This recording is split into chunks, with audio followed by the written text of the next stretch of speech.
Hello, I'm Joshua Cummings. I don't know if we need this microphone or not. I'm just going to hold it as a prop. I'm the Director of Community Planning and Economic Development at Thurston County, so thank you guys for all being here. We appreciate it. I'm going to learn along with you. I think that from my perspective, one of the opportunities that we have in America is to participate in our democracy. And when we have a shared vernacular on how we participate in the words that we use with one another, it makes that process that much more smooth. And so that you're here tonight participating as citizens in our democracy to learn that vernacular, I think is just a testament to our country and the government that we have in place. I get a little bit choked up because I love America. I just appreciate you guys being here. We've got Commissioner John Hutchings is here with us. If you'd like to say a few words of introduction, you're welcome to. Give me a mic, yeah.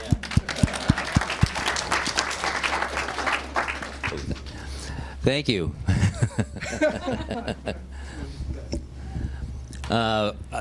Yeah, thank you all for being here. Thank you for DLC for doing this. Greatly appreciate it. That's commerce, not corrections.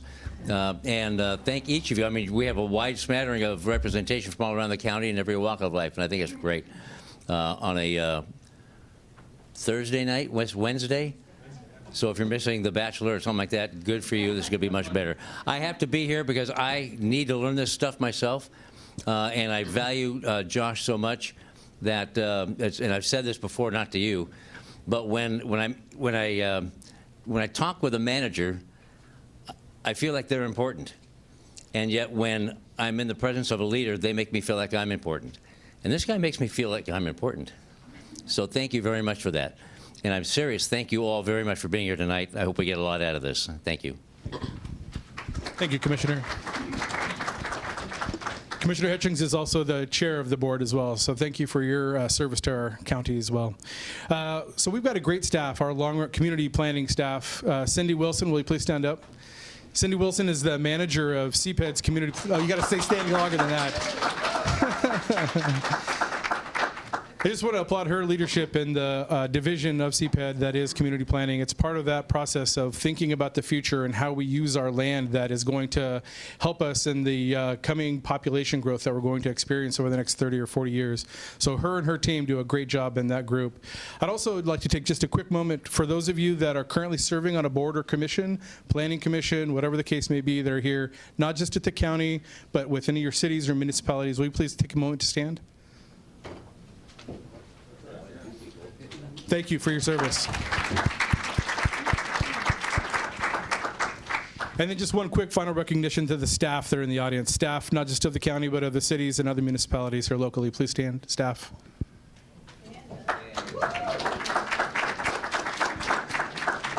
All right, without further ado, you know, we've got a lot to cover, and I know that Mr. Eidelberg does a great job. Thank you, Gary, for being here, and the rest of the Department of Commerce. So we'll just move through this program and get this thing going. Thank you. Thank you very much. Thank you.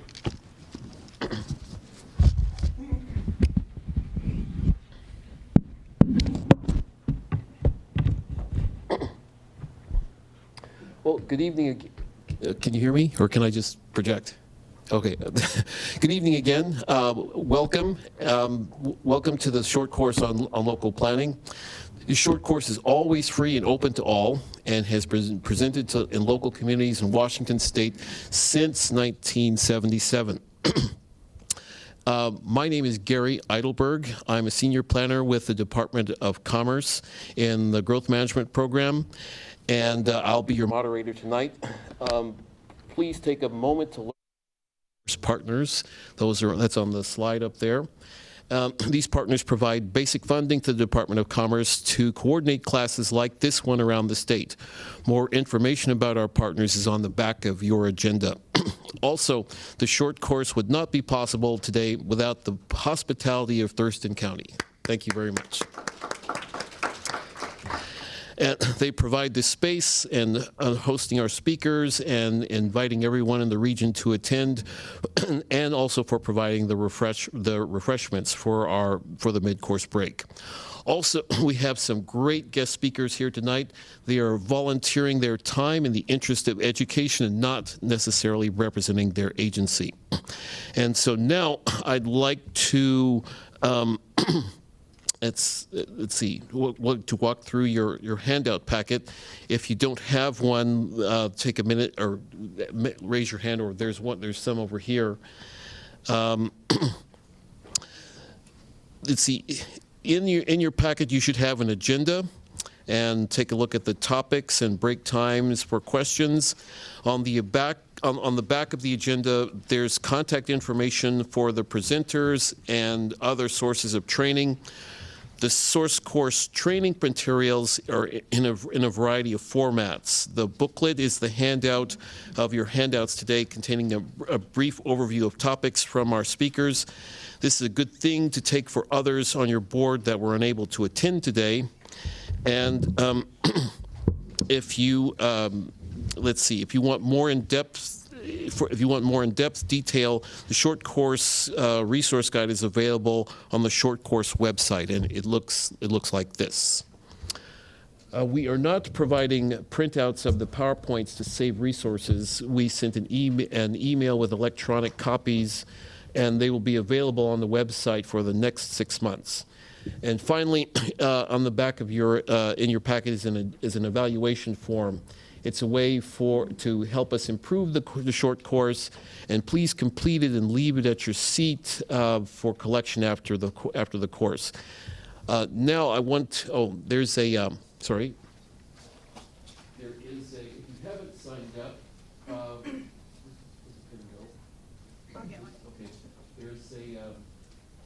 Please sign the form if you have not signed up for the course. And please note that the space to write or confirm your email address and check the appropriate box, including on email distribution lists for notices from growth management and planning-related emails from our partners. And so right now, we want to go around the room and introduce ourselves.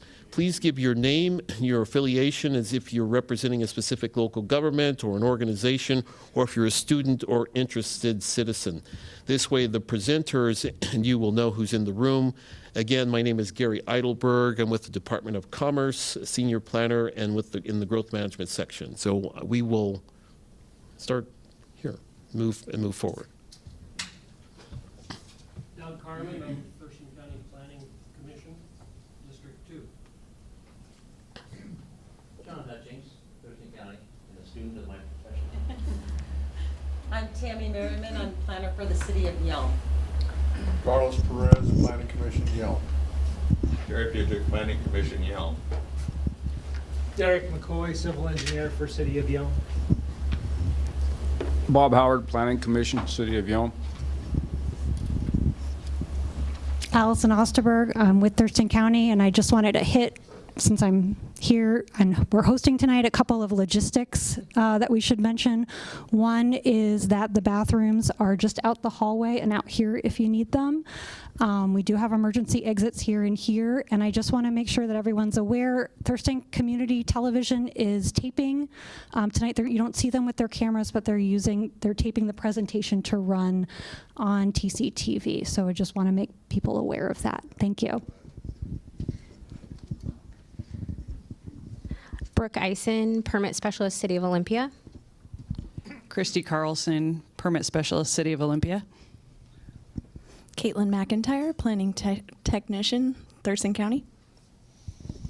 Jacob Lehman, Interested Citizen. Mike Wright, Interested Citizen. Amy Malik, Interested Citizen. Michelle Brigham, Interested Citizen, Yelm. Tammy Traeger, Assistant Planner, Thurston County. Amber Fisher, Evergreen grad student. I'm Adam Cole. I'm a policy specialist at the Washington State Recreation and Conservation Office. Noelle Sharp, Environmental Planner for DNR's Aquatic Resources Division. Jim Simmons, Thurston County Planning Commission, District 3. Tyler Zahusky, Thurston County Planning Commission at large. Jennifer Davis, Thurston County Planning Commission, and also the Olympia Council of Neighborhood Associations. Tony Cantus, Senior Planner, Current Planning. Kevin Hansen, Thurston County Hydrogeologist. Donna Nickerson, Thurston County Planning Commission, representing District 2. Jim Zahn, architect, contractor, developer, halfway retired. Dorena Baird, Senior Property Control Analyst, Thurston County Assessor's Office. Casey Schaffler, Associate Planner with City of Olympia Homelessness Response. Hi, I'm Bertie Davenport, and I manage aquatic reserves for Department of Natural Resources. Sydney Fishman, NOAA Coastal Management Fellow at the Department of Ecology. Brittany Flitner, I'm a Sea Grant Fellow at the Department of Ecology. Alex Rosen, I'm a coastal planner with the Department of Ecology. Gabe Razzle, Stormwater Utility, Thurston County. Nick Taylor, Civil Engineer. Scott Nelson, Thurston County Planning Commission. Raul De Leon, Thurston County Planning Commission, District 1. Rob Kirkwood, Thurston County Historic Commission. Sandy Norton, Thurston County Community Planning and Economic Development. Brad Murphy, Thurston County Community Planning. Andy DeFobis, Associate Planner, Thurston County. Cindy Wilson, Community Planning Manager. Maya Teeple, Thurston County Associate Planner. Janine Michaelis, GIS Analyst, Thurston County. Phyllis Farrell, Citizen. Kate Nelson, Thurston County Planner. Thomasina Cooper, Thurston County Commissioner Assistant to Ty Menser. Ian Lefcourt, Associate Planner, Thurston County. Linda O'Neill, Fiscal Manager, Thurston County Community Planning and Economic Development. And last, Jason Albert, Financial Analyst, Thurston County.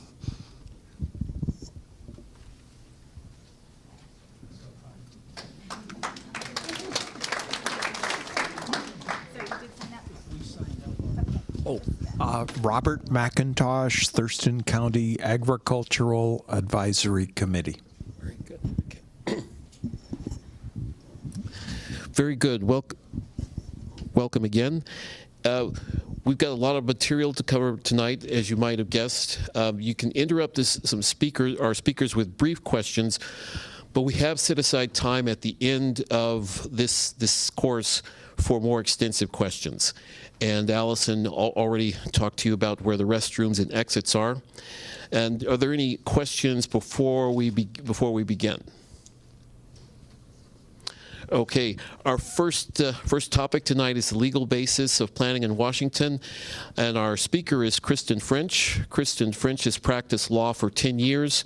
The majority of her practice has consisted of private work for an attorney with Jordan Ramis, PC's Land Use and Real Estate Practice Group, and with Robert Johnson, PLCC in Shelton, Washington. Most recently, Kristen served as an in-house attorney, in-house city attorney as the city of Shelton transitioned from a commission to a council form of government, and currently serves as an in-house compliance and records manager with Mason Public Utility District 3. Prior to entering the legal profession, Kristen worked as an AICP certified senior land use planner. Kristen has represented a wide variety of businesses and municipal entities regarding planning, permitting, and compliance issues. She also has provided representation to private sector clients regarding a wide range of land use issues. Kristen's current work focuses primarily on legal compliance issues related to public entity and utility functions. Kristen has a unique background and an insight given her experience in both the public and private sectors. Kristen attended Baylor University and the University of Washington, where she developed an interest in environmental planning, community development issues. She obtained her BA in the community and environmental planning from University of Washington in 1999 and a JD from the University of Washington School of Law in 2008. Kristen has served as chair of the Mason County Law Library Board of Trustees, vice president of the Mason County Bar Association, and currently serves as a Bar Association trustee. And Kristen French.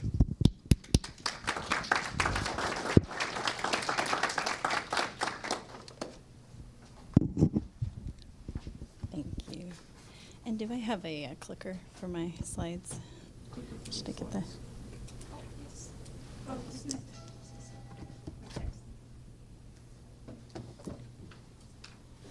Thank you. Okay, thanks. Can everybody hear me? Notoriously soft voice, so I'll try to speak up. Okay. Today, in 30 minutes, we're going to cover a lot.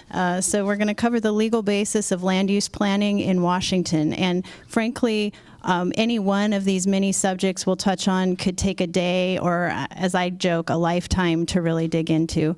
So my goal tonight is to give you a framework that you can leave here with that will empower you to kind of know the lay of the land and empower you to research more deeply into areas that are relevant to you in your practice or your participation. I think most of us in this room would agree land use regulation and land use law is a very complicated area. It brings out strongly held and passionate interests on both sides of fences. Stakes are high, and there's not often easy answers to the questions. And so we have a very rigorous and kind of complex system to try to get to the right result with land use issues. And you'll often see litigation resulting from land use issues. So today, bear with me, this is a dense slide, but you can access it online. We're going to touch on all of these things.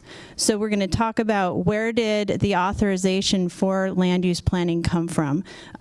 We'll look to a 1926 court case, and we'll look at constitutional grounds. We will look at the statutory basis for planning in Washington. I want to familiarize you all with the RCWs and how to dig into those in relevant areas. And I have those for your reference listed out. So some of the most frequently referenced ones, you might have all heard of the SEPA, State Environmental Policy Act, Shorelines Management Act, goes by SMA, Growth Management Act, Local Project Review Act, Land Use Petition Act. So we have a lot of acts all embedded in our RCWs, and I will show you how to access those and be familiar. Then we will talk on constitutional issues that relate to land use decisions, due process considerations, takings, reasonable use exceptions, vesting, and moratoria. These are all terms that we want you to be familiar with and leave here fairly comfortable with. So, sources of planning and land use law.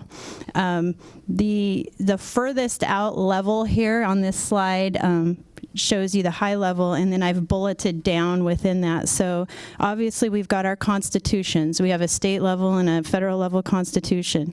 Then we have statutes. We have the federal level and we have the state level. So the state level you'll know as the RCWs, and I gave us several examples. So federal examples would be the Clean Water Act, the Endangered Species Act, and then at the state level, you'll see I listed those, the Growth Management Act, Open Public Meetings Act, which we'll talk about later today. And then down another notch, we've got our local, and I apologize for the county, we have county, city, local ordinances and resolutions. We then have our comprehensive plans at that level and their updates for those jurisdictions that plan under Growth Management Act. We have administrative regulations. You'll hear Code of Federal Regulations, the CFRs, and you'll hear about Washington Administrative Code, the WACs. And if that wasn't enough, we also have case law. So case law helps interpret and refine what we have tried to say in the statutes and the regulations. So you will have differences of opinion as to what those mean. Off we will go to court sometimes, and then the courts will make an interpretation of how that plays out in a particular case. You'll have court cases decided at the federal level and the state levels. And then, of course, we've got a variety of boards and agencies, all of whom are rendering land use related decisions. So it's a complex framework, to say the least. I guess we can start with case law, and it takes us back to 1926, which this case is looked at as the beginning of modern planning in the U.S. And in this case, Euclid versus Ambler Realty, I have a citation here, For those of you who've never looked up a court case, they're not that intimidating, really. You just jump online, you can search this court case by name, and you could read it. And it's kind of interesting because it gives the factual pattern, so you can really see what the court was looking at. But in a nutshell, the village attempted to adopt one of the first ever zoning regulations. The basic goals of that was to set classes of uses, 3 classes of heights, and some area restrictions saying what uses could be where. Ambler Realty was not pleased with that because it diminished the value of undeveloped property that it held within the incorporated city limit boundaries. So they contested that. The U.S. Supreme Court reviewed it and found that the police power does provide cities, towns with the authority to establish different zones with different regulations, provided that you're serving public health and safety purposes. So it's kind of a police power foundation there upon which zoning can sit and be constitutionally implemented. So that was where we kind of started. And from there, I'll jump to the constitutional basis. If ever we're wondering how is it that we can plan and regulate land uses, we can look to Washington Constitution Article 11, Section 11. That's really the foundation for legal authority for zoning and land use planning and regulation in Washington. And it provides that any county, city, town, or township may make and enforce within their limits all such police powers, sanitary, and other regulations as are not in conflict with other general laws. So that is the constitutional basis. So in our big picture, we've now hit the case law basis, we've hit the constitutional basis, and now we will move to the statutory basis. So as I kind of mentioned, the RCWs they're thick, there's a lot of them, but they're very accessible. So if any of you are comfortable going online and you just search RCW, you will pop up something, and I brought you an example so you can see if you have good vision, and if not, you can see it after my session. You can see how these things pop up. So the first number in the series is your title, and then you have a dot, and then the next number in your series is the chapter, and then you have a dot, and then the next number is the section. And so you pop through these section references, and you can search and find using the Control F feature. You can search through these statutes and find what subject matter you might be after. So if we get back to the Planning Enabling Act, Chapter 3670, that was really where it all started in Washington State. And for the subsequent 60 plus years, that Planning Enabling Act provided the basis for planning commissions. It specified elements that we have to have in our comprehensive plans.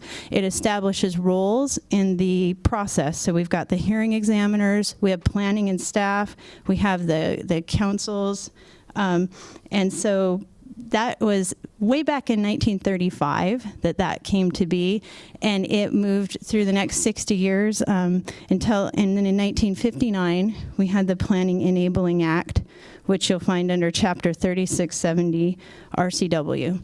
So you'll also see listed, and I won't repeat them because I think that you can pull them up online, but we'll touch on all of these in some detail now.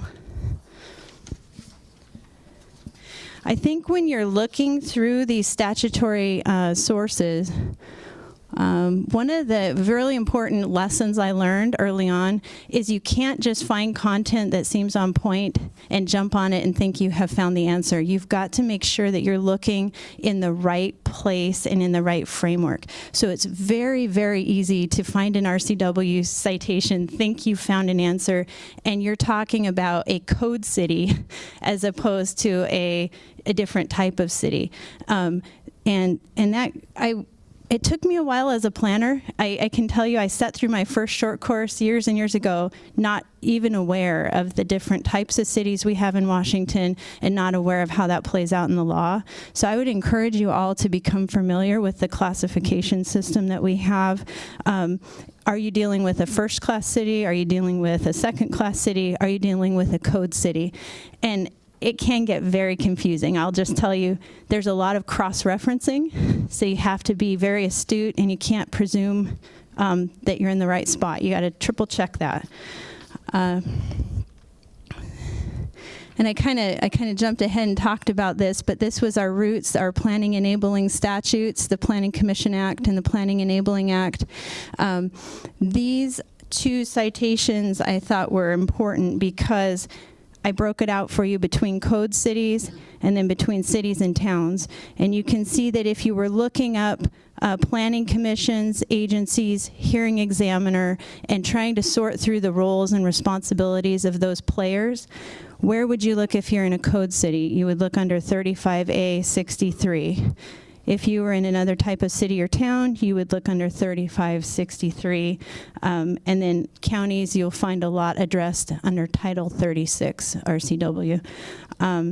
A lot of you might be familiar with hearing examiner processes in land use. So we have 35A 63-170, which is where you can see the hearing examiner process. It's adopted and its provisions. So, okay. Yes, yeah. No. There is, yes, and that is a great point. Yes, and that, what I guess I should be very careful. I'm just giving snippets of examples of content, and I'd encourage you, many times there will be a duplicative, similar provision for a different type of jurisdiction. So if you find your jurisdiction type first, and then you find your relevant provisions, and you're exactly right. So that's just one example. Yeah. Okay, so the State Subdivision Act is one that you'd want to be familiar with. Chapter 5817 RCW, and in the interest of not letting PowerPoint content be too dense, I brought a hard copy of each of these that I'm going to talk about. So if any of you have an interest in just flipping through them and looking at them after the session, you're welcome to. But if you pulled it up, this is what you would see. You'd see it titled with its chapter, you'd see its various sections, and you'll find the more research you do in the RCWs, the common thread of how they're organized. So you'll often see the purpose, you'll see the definitions, you'll see what it's covering, and you can kind of go through, like here we define what are short plats, and I put that up there in small print for you. What are subdivisions? What are short subdivisions? What are binding site plans and PUDs? So you can just easily look that up. If you are reviewing an application, or if you're an applicant, what are the steps and hurdles and timelines that apply to your application? It's all mapped out here in a most basic form. And then, as you can imagine, there's always questions and differences of opinion about this. So we have a lot of court cases then that will interpret and apply this this particular statute. All right, next in line we have the State Environmental Policy Act, SEPA, and that's under Chapter 4321C, RCW. So this one dates back to 1971 and has obviously been amended through time to present. And the vision with SEPA is that it provides a mechanism for decision makers, such as planners and hearing examiners and city councils, to have a full packet and robust understanding of a project that's before them in order to make well-founded land use decisions. So you will see an initial application with what's called a standardized SEPA checklist. The checklist is this very uniform document, and you'll see it in any jurisdiction that's processing these types of applications. From that initial point, jurisdictions, the lead agencies, you'll have a determination made. And one determination is a determination of non-significance, DNS. Next determination could be a mitigated determination of non-significance, or you could have a determination of significance. A determination of significance is I frankly in practice don't see it, I hadn't seen it very often. So it's your very large, your high impact projects, and it's going to generate an require generation of an environmental impact statement. And I noted up there, you can see that process spanning out years. You know, it can become very complicated. And this SEPA review is designed to take place concurrently with the application review, so it's not a part compartmentalized. It runs concurrently so that the project applications are moving forward at the same time. Okay, another fundamental statute in Washington land use law is our Shoreline Management Act, and that's the Chapter 9058 RCW. This one again dates back to 71. You'll see a lot of action that happened in the 70s. So you had a very robust and active citizenry, and you had a press for open government, and you had a press for environmental considerations, and from that a lot of these were born. So this has existed since then and has been amended through time.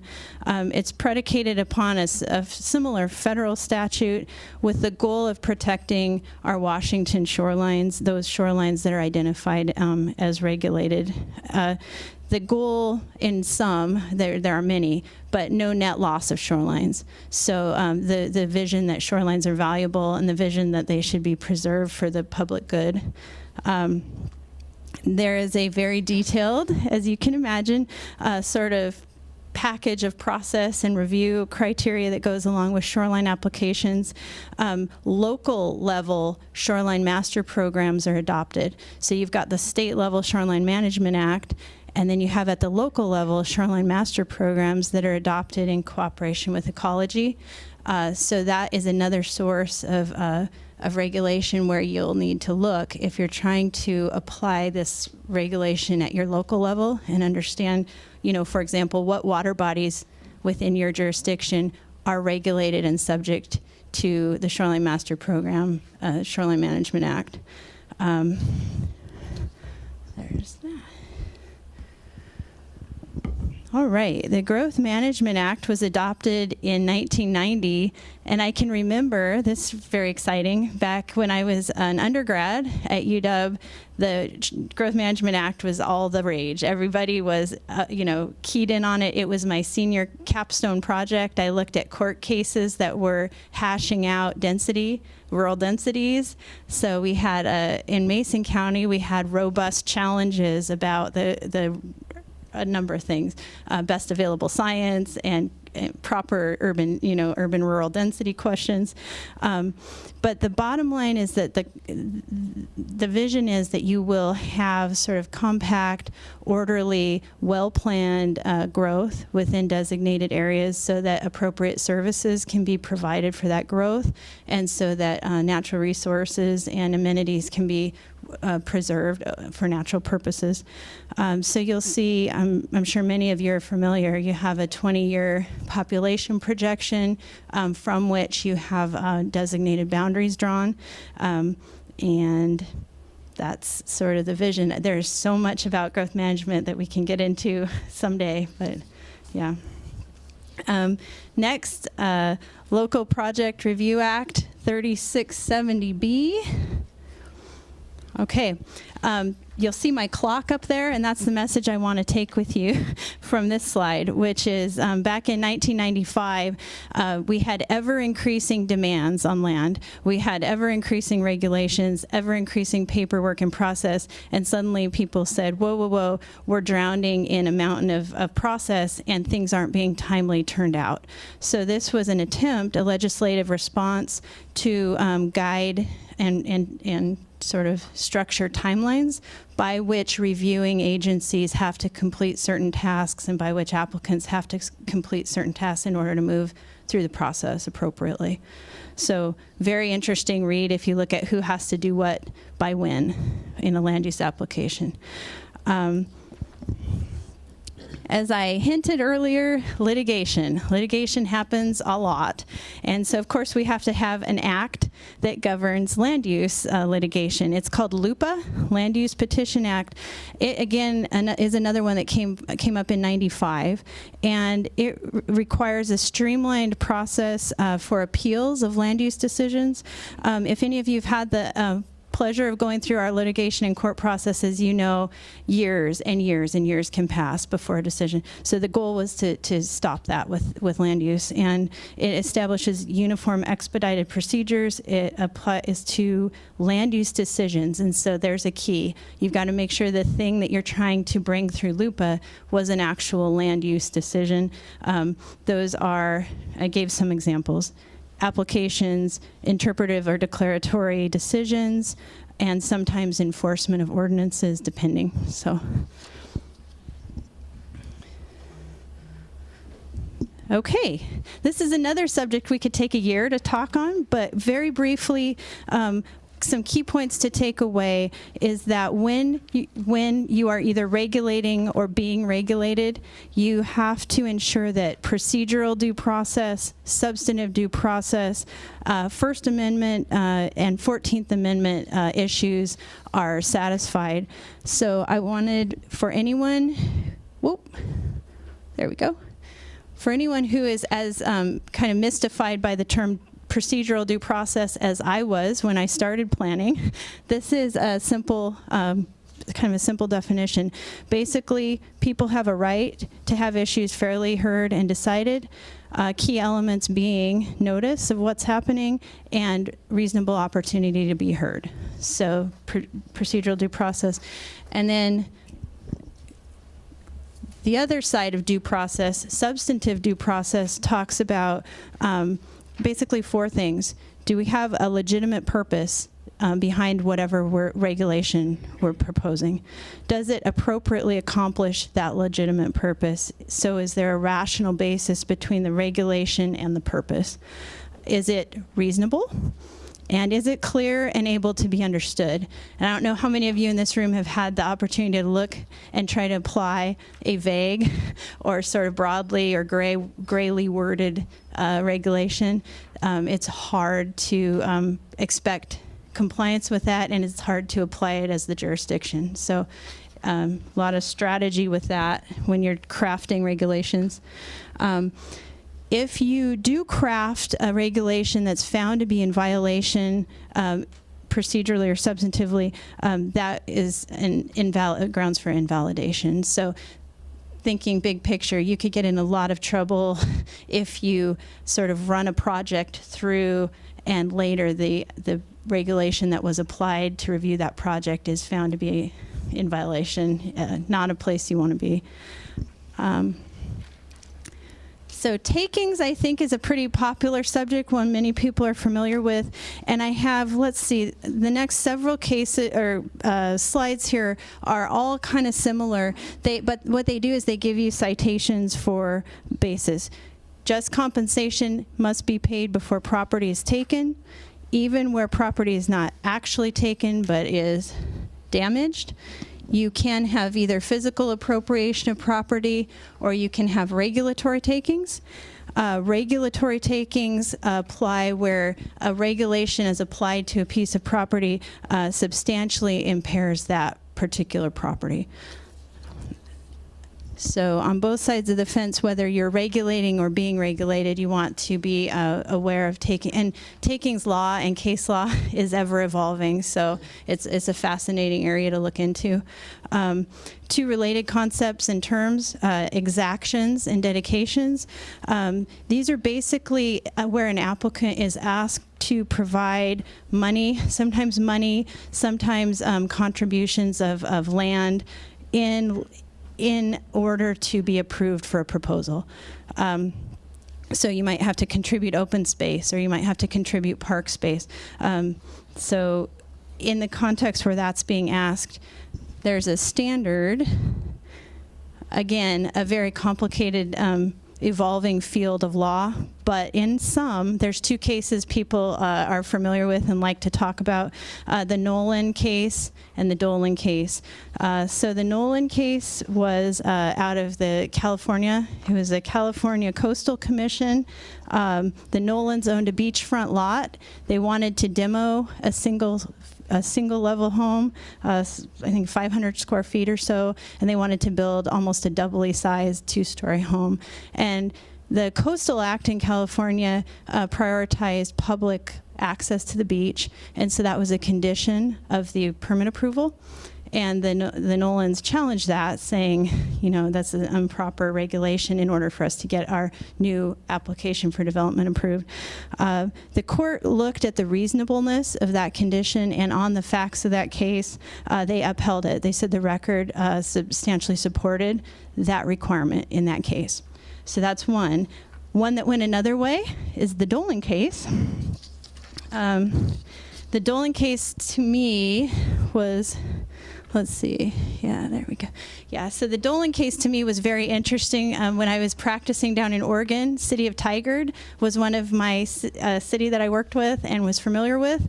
And this case went all the way up to the U.S. Supreme Court. And I've got the citation if anybody would like to see me after to grab it. But in sum, a lady wanted to expand a store, and she wanted to pave a parking lot. And as a condition of that approval, she was going to be required to provide for waterfront along a creek some green space related to the likely flooding, and she was going to be required to do a bike path improvement to accommodate downtown congestion. So I think this just illustrates how complex land use law can be, because you had the LUPA board down in Oregon affirms these conditions and says they pass muster. Good job, you know, city. The applicant appeals, and the Court of Appeals in Oregon says, good job, city, pass muster. And then the state Supreme Court affirms, and you think, wow, that's pretty certain. Up to the U.S. Supreme Court we go, and it's reversed and remanded. Fascinating, right?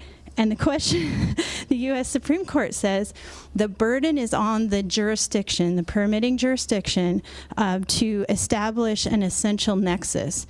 And your record has to establish rough proportionality between the requirement and the proposal. So in that case, possibly it could have been established, I don't know, because but the record as on its face didn't contain that at the time the court reviewed it. So fascinating. Reasonable use exceptions.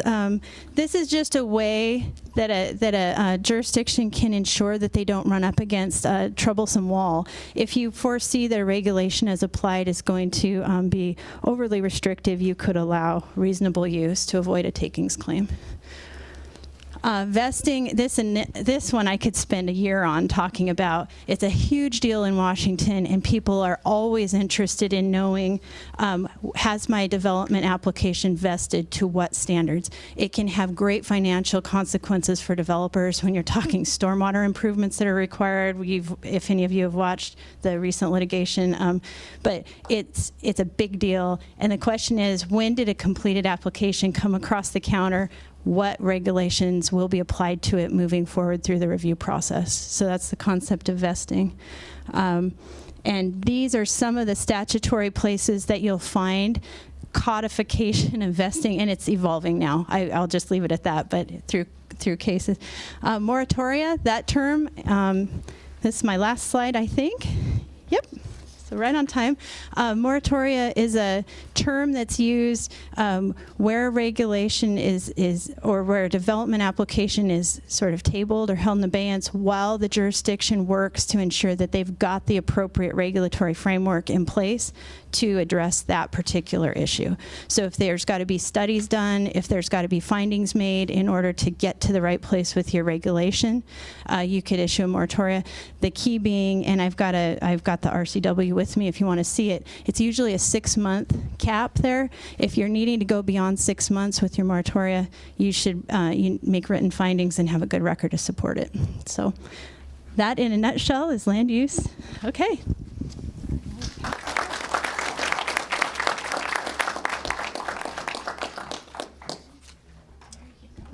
Thank you. Thank you.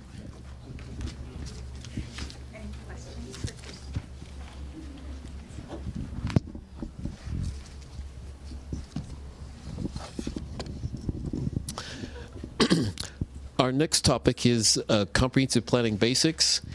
Ann Fritzel will be presenting. Ann is a senior planner with the Growth Management Services of the Department of Commerce and has a Bachelor of Science in Economics from the University of Victoria in British Columbia and a master's degree in urban and regional planning from Queen's University in Ontario, Canada. She has worked for local governments in British Columbia, Washington State, and in Sweden, specializing in transportation planning and urban planning. And for more than 10 years, Ann has worked with communities throughout Washington State to develop their comprehensive plans and development regulations to reflect local visions and goals and to implement the Growth Management Act. And is a growth management specialist on affordable housing, and she's also the statewide coordinator of the short courses. So, Ann.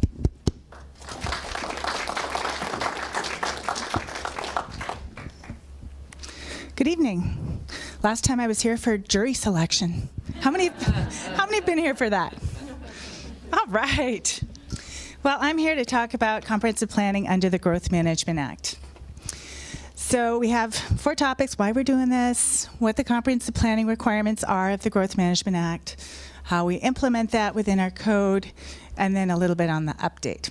I understand you're working on an update in Thurston County. So first, a little bit about commerce.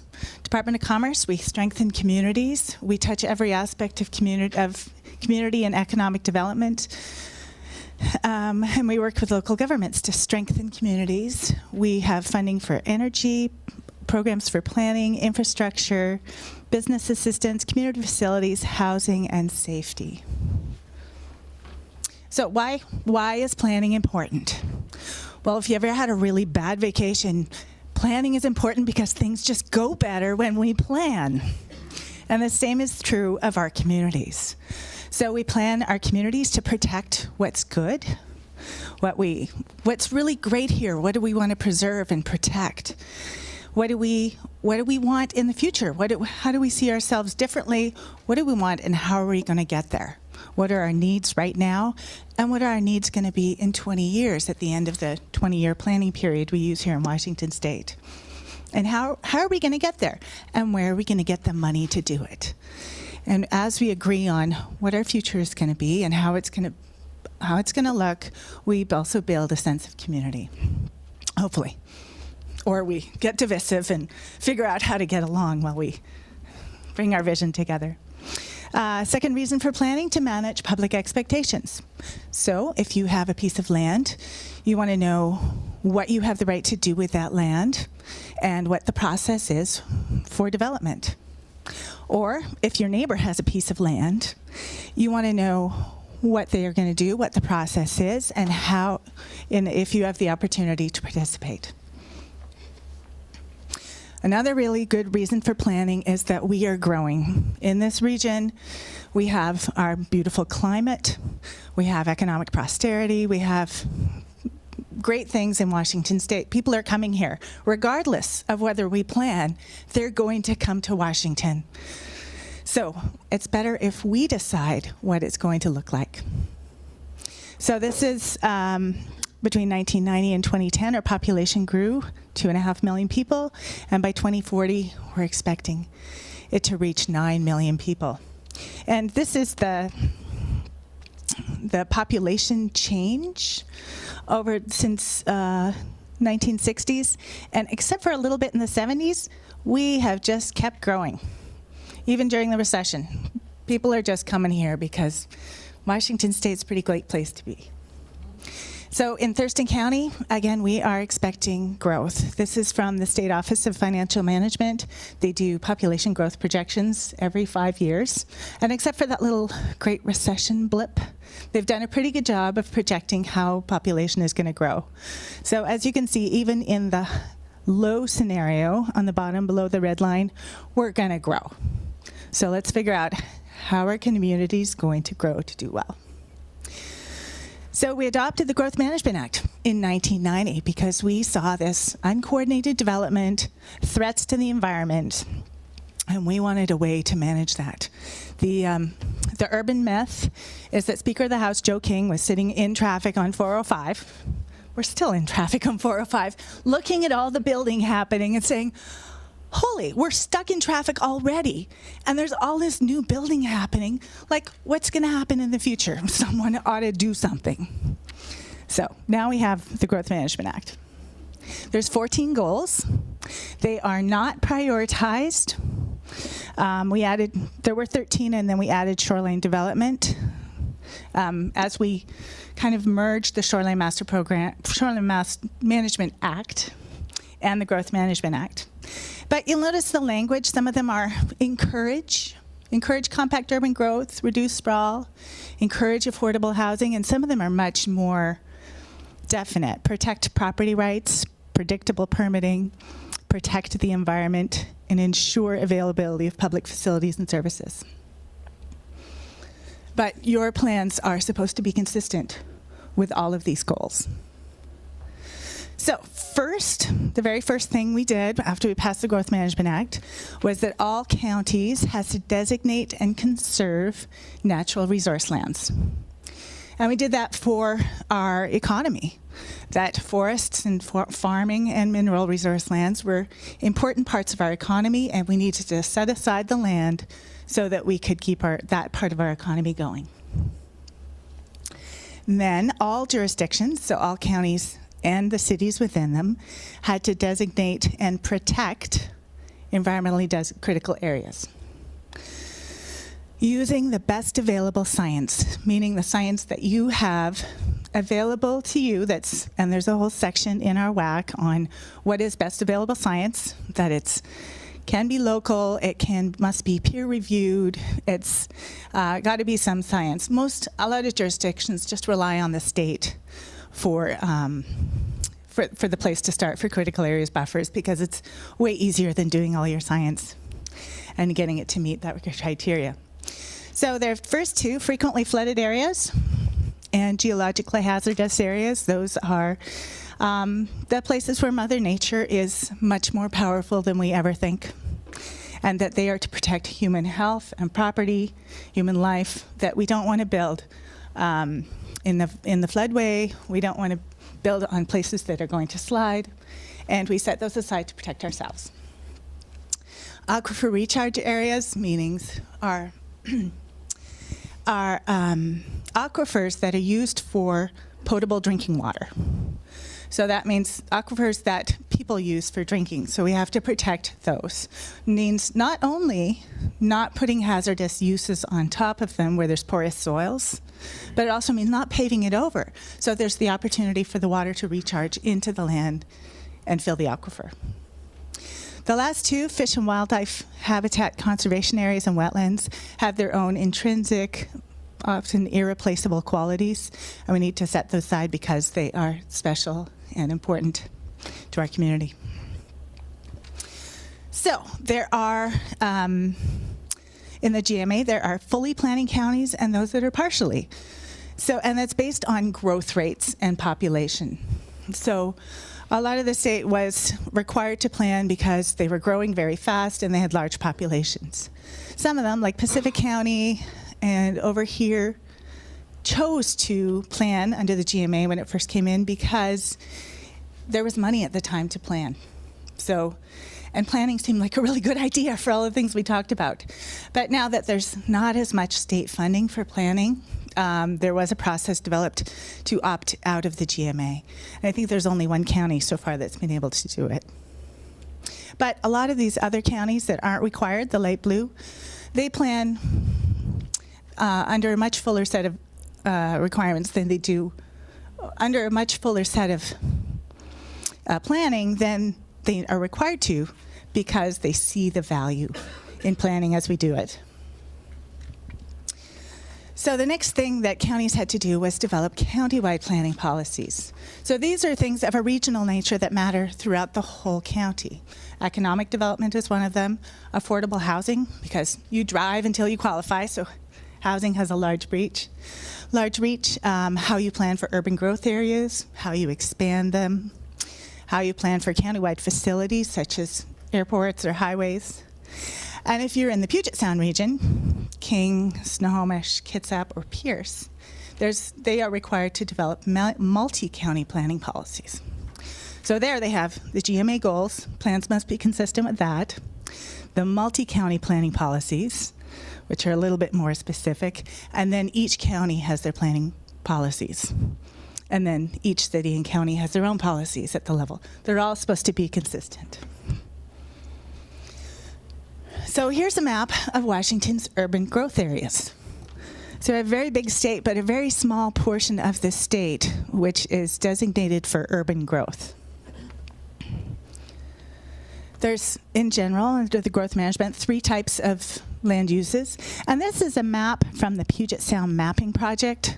We took all the zoning from the 12th county region around Puget Sound and generalized it. So here's low density housing, here's high, here's rural. So here's, dark green is the natural resource land, so forestry and agricultural over here. The yet red is very high density urban. The yellow is other urban designated land. And this light green is what we call rural. And we didn't really develop any guidance for rural until 1995, like 5 years after the GMA was adopted. The hearings board called it the leftover meatloaf in the GMA refrigerator because we're protecting resource and we're worried about urban. And finally we figured out that rural, we should protect rural character and have a variety of rural land zones. So how do we allocate population, that OFM population we talked about, into urban growth areas? So here, this is Benton County. You can see that this is the city limits. So the OFM population for the county, they took it and they said, well, we think it fits, these areas have this much capacity for growth, let's put it in these cities, and this much in the county, and we still need a little bit more urban population. We don't have enough land designated. This can be our unincorporated urban growth area, the pink areas. So that's within the planning period. The expectation is the unincorporated urban growth areas will be annexed into the cities so that you have 20 years worth of land for urban growth. So that the greater density is within the UGA so that it's much more efficient to provide facilities. The per household cost of providing roads, sewer, water is much lower within the urban growth area. Urban facilities within, outside, rural levels of facilities. So what's it? Every 20 years, the urban growth area is expected to fill up all the way. 20 years is the planning period. You're supposed to assess that you have enough capacity for 20 years worth of population growth within the urban growth areas of the county with a given market factor, meaning, a certain portion of the land is not going to be available for development because the property owner doesn't want to sell or infrastructure isn't available. So you calculate the market factor. So it's 125% of the capacity that you need, but the expectation is that what you'll need for 20 years. And then you update it every 8 years is what the statute requires. Every 10 years is what the statute talks about for urban growth areas. So you look at it, do we have enough space? Do we need to expand? And you look at every 10 years. A lot of, like King and Pierce County, they're not expanding because in one case it was very large to begin with, and then the other case King County's kind of hemmed in by mountains and water, so they're really growing up to accommodate more capacity. That answer your question? It did. I'm just wondering how the county gets some of that UGA back if the city doesn't need it. Does that ever happen? Or you said it either grows or it doesn't grow. I was just wondering what the process is or how the history is. There are some cities like Centralia about 5 years ago. They're like, this is way too large. We're never going to be able to afford to serve all of this with roads and sewer and everything we need. So the areas that hadn't been developed, they pulled in the boundary. They're looking at that in other counties. They're like, well, we have enough land, but this area is not really good for development, and that would be better. So if it's not already developed, you can pull it in over here and pop it out over there.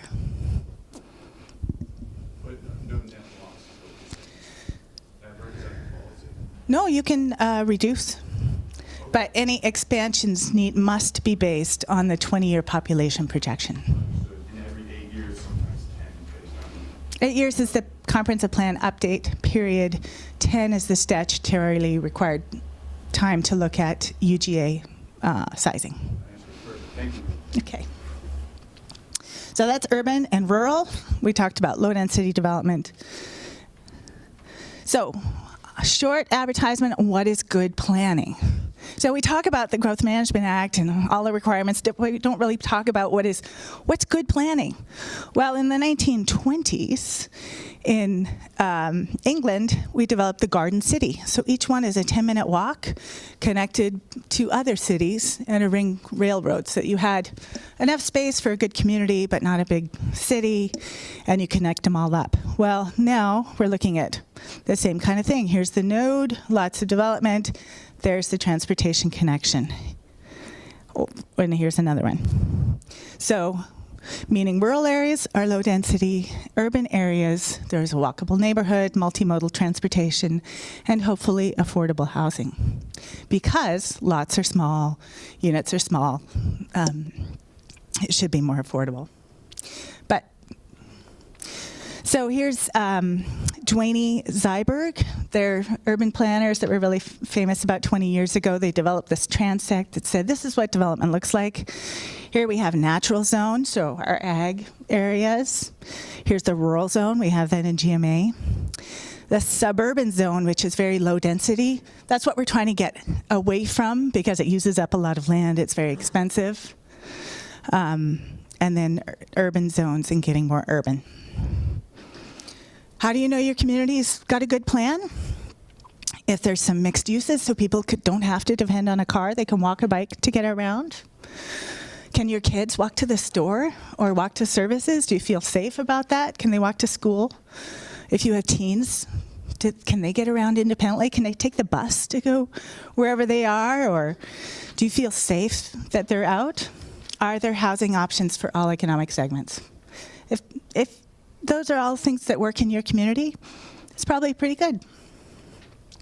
So back to the GMA. What does it require? It requires 5 elements. You have to have a land use element that talks about where your uses are, what your general visions are. The statute says land uses, stormwater planning, groundwater, and physical activity. In 2005, we said we should make sure that our unit land use planning supports physical activity for the health of Washingtonians. The next elements, transportation, housing, utilities, and capital facilities, support the land use element. So they're like, so what do we have now? What are our needs now for all of these things? What are we going to need at the end of their 20-year planning period with the population growth?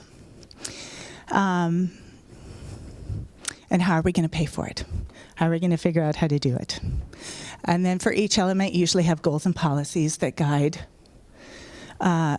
guides investments and actions at the local level. And then if you're a county, you have a rural element, which defines and protects rural character.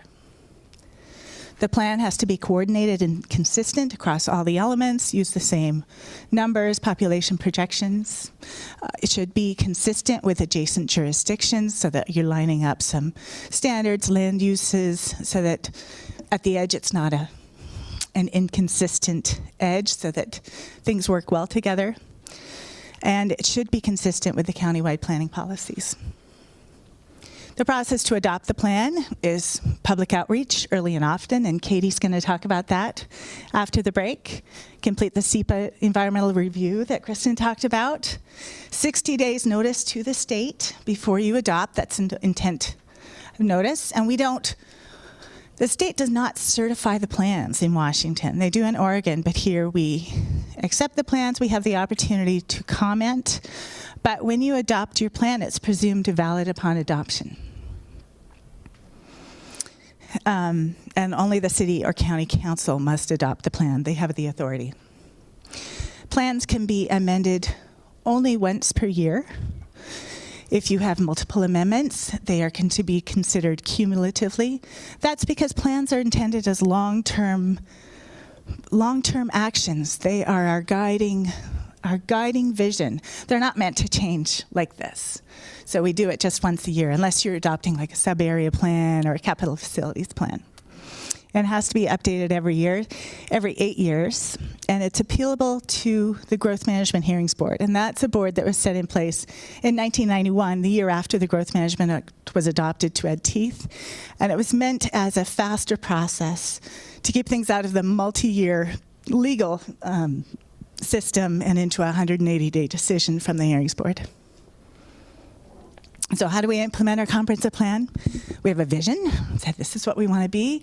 We develop our comprehensive plan with clear goals and policies about how we're going to do it. We adopt development regulations that are consistent with that and very clear on how development should occur, consistent with our vision. We set our infrastructure spending priorities to support our comprehensive plan. And then every project, every permitted project, and every spending decision is consistent with all of that. So development regulations are things like zoning, critical areas regulations, the subdivision regulations that set out the process, or others, things like landscaping or parking. And you want them to be clear, as Kristen talked about, and consistent with your plan. Capital facilities. So when we develop capital facilities in our plan, we set a level of service. We're going to have no congestion on our roads and 300 gallons of water per day.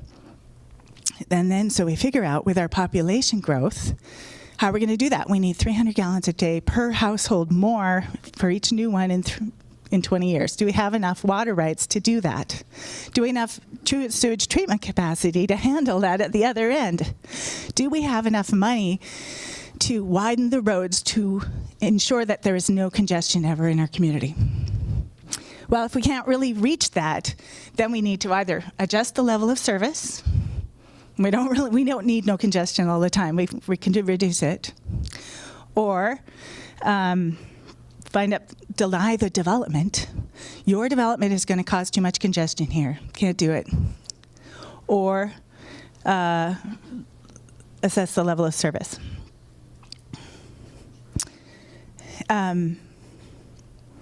And the life for the plan, if you can't pay for the needed facilities over the life of the plan, then you need to look at the land use element, like those communities like Centralia. It's too big, we can't pay for it, let's pull in the boundaries. This is supposed to be the cornerstone, the reality check of the Growth Management Act. So it's not just regulations and spending to implement the comprehensive plan. You can do a ton of other things. Volunteer programs, streamlined developments for the specific types that you want, incentives like tax exemptions for certain kinds of developments. You can structure impact fees. You can exempt them for affordable housing. You can do a transfer of development rights program. So you're buying development rights out somewhere where you don't want development and transferring it into an urban area. For updating your plan, it's a 4-year schedule, and it's broken up so that I think it's easier for us to work with communities over 4 years. Thurston County is pink. So your next update is in 2024 that is required. So the update means it must be completed by June of 2024, means a review of the plan, plus a review of the regulations to say, yep, we're done. And then you're eligible for this list of grants and loans. So I have time for just a couple success stories of communities that kind of worked through the process and got some great results. So here's Grandview. They had a vision for a much nicer downtown. They got a grant to build these planters, and it started looking really great. There was a volunteer that started taking care of all the plants. And then the building owners went, wow, the town looks really great. The street looks great. My building doesn't look so great. So they upgraded their buildings and painted, and all of a sudden the downtown looks great. From setting the motion, writing the grant, getting the grant because their comp plan was clear about this, spending the money, and then getting leveraging private investment. And the same thing happened in the neighborhoods. They're like, we should get sidewalks here. So they got sidewalks that look great. Property owners said, well, we should really clean up and make this part look lovely. Here's another example. I was on the Bicycle and Pedestrian Advisory Committee in Olympia, and it was time to update the comprehensive plan. And they had a great network of bike lanes coming into the downtown, but really not a lot through, and a lot of people are nervous about riding on bike lanes. What if you connected smaller streets to connect so that families could ride and feel more safe? So we put this policy in the comprehensive plan. A couple years, we worked with the council to get some pilot funding. We talked about potential routes. Couple years, we got the funding.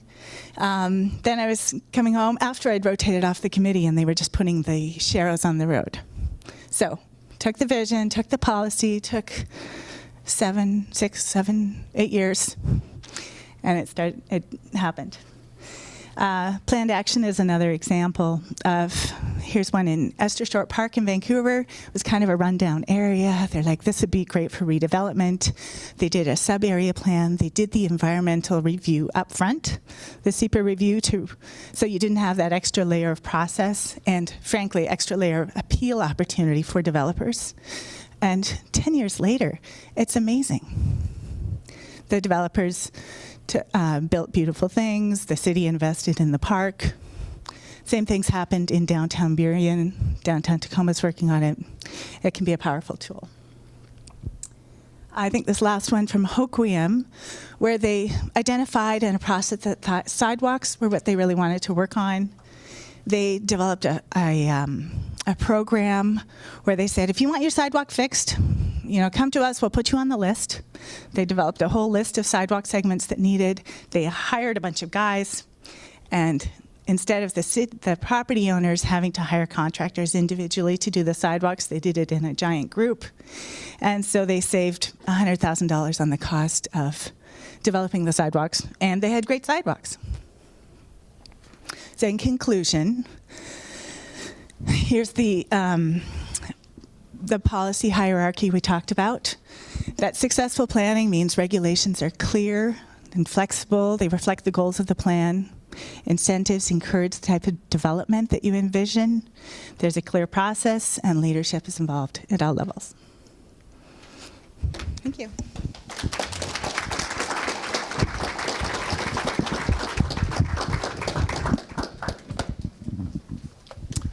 Thanks, Anne. Very informative. Let's take a 10-minute break and come back at 7:40. Get something to drink, something to snack on, and we'll start at 7:40. And before we get going, I wanted to recognize Ty Mincer. He's joined us this evening, Thurston County Commissioner. Ty, there he is. Hi, how are you? Welcome. Thank you. And our next section is going to be on roles and responsibilities in the planning process, and it's going to be presented by Katie Baker, AICP. She is a senior planner with the City of Puyallup. Katie's a graduate of the Urban Studies program at University of Washington, Tacoma, and also holds a degree in social work from Calvin College in Grand Rapids, Michigan. Katie's a senior planner with the City of Puyallup and has been with the city since April 2008. She works primarily in long-range planning, where she's responsible for managing and updating the city's comprehensive plan. Yay. And working with both the Planning Commission and the Design Review and Historic Preservation Board. And so without further ado, Katie Baker, thank you.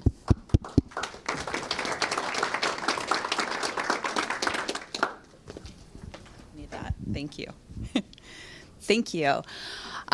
So I have had the the great fortune, I think, over my 10 years with the City of Puyallup to work both in current planning and long-range planning. And so I've had kind of a good cross-section, I think, of experience over the years and working with our various boards and commissions, City Council, as well as the public, obviously, private applicants. So I will be speaking on the roles and responsibilities in the planning process. This, to me, is kind of why we do what we do and how we do what we do as planners, as planning commissioners.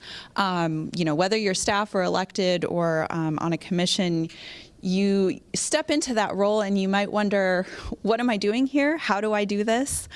Is there a structure, or is this just kind of a guessing game as to how we plan?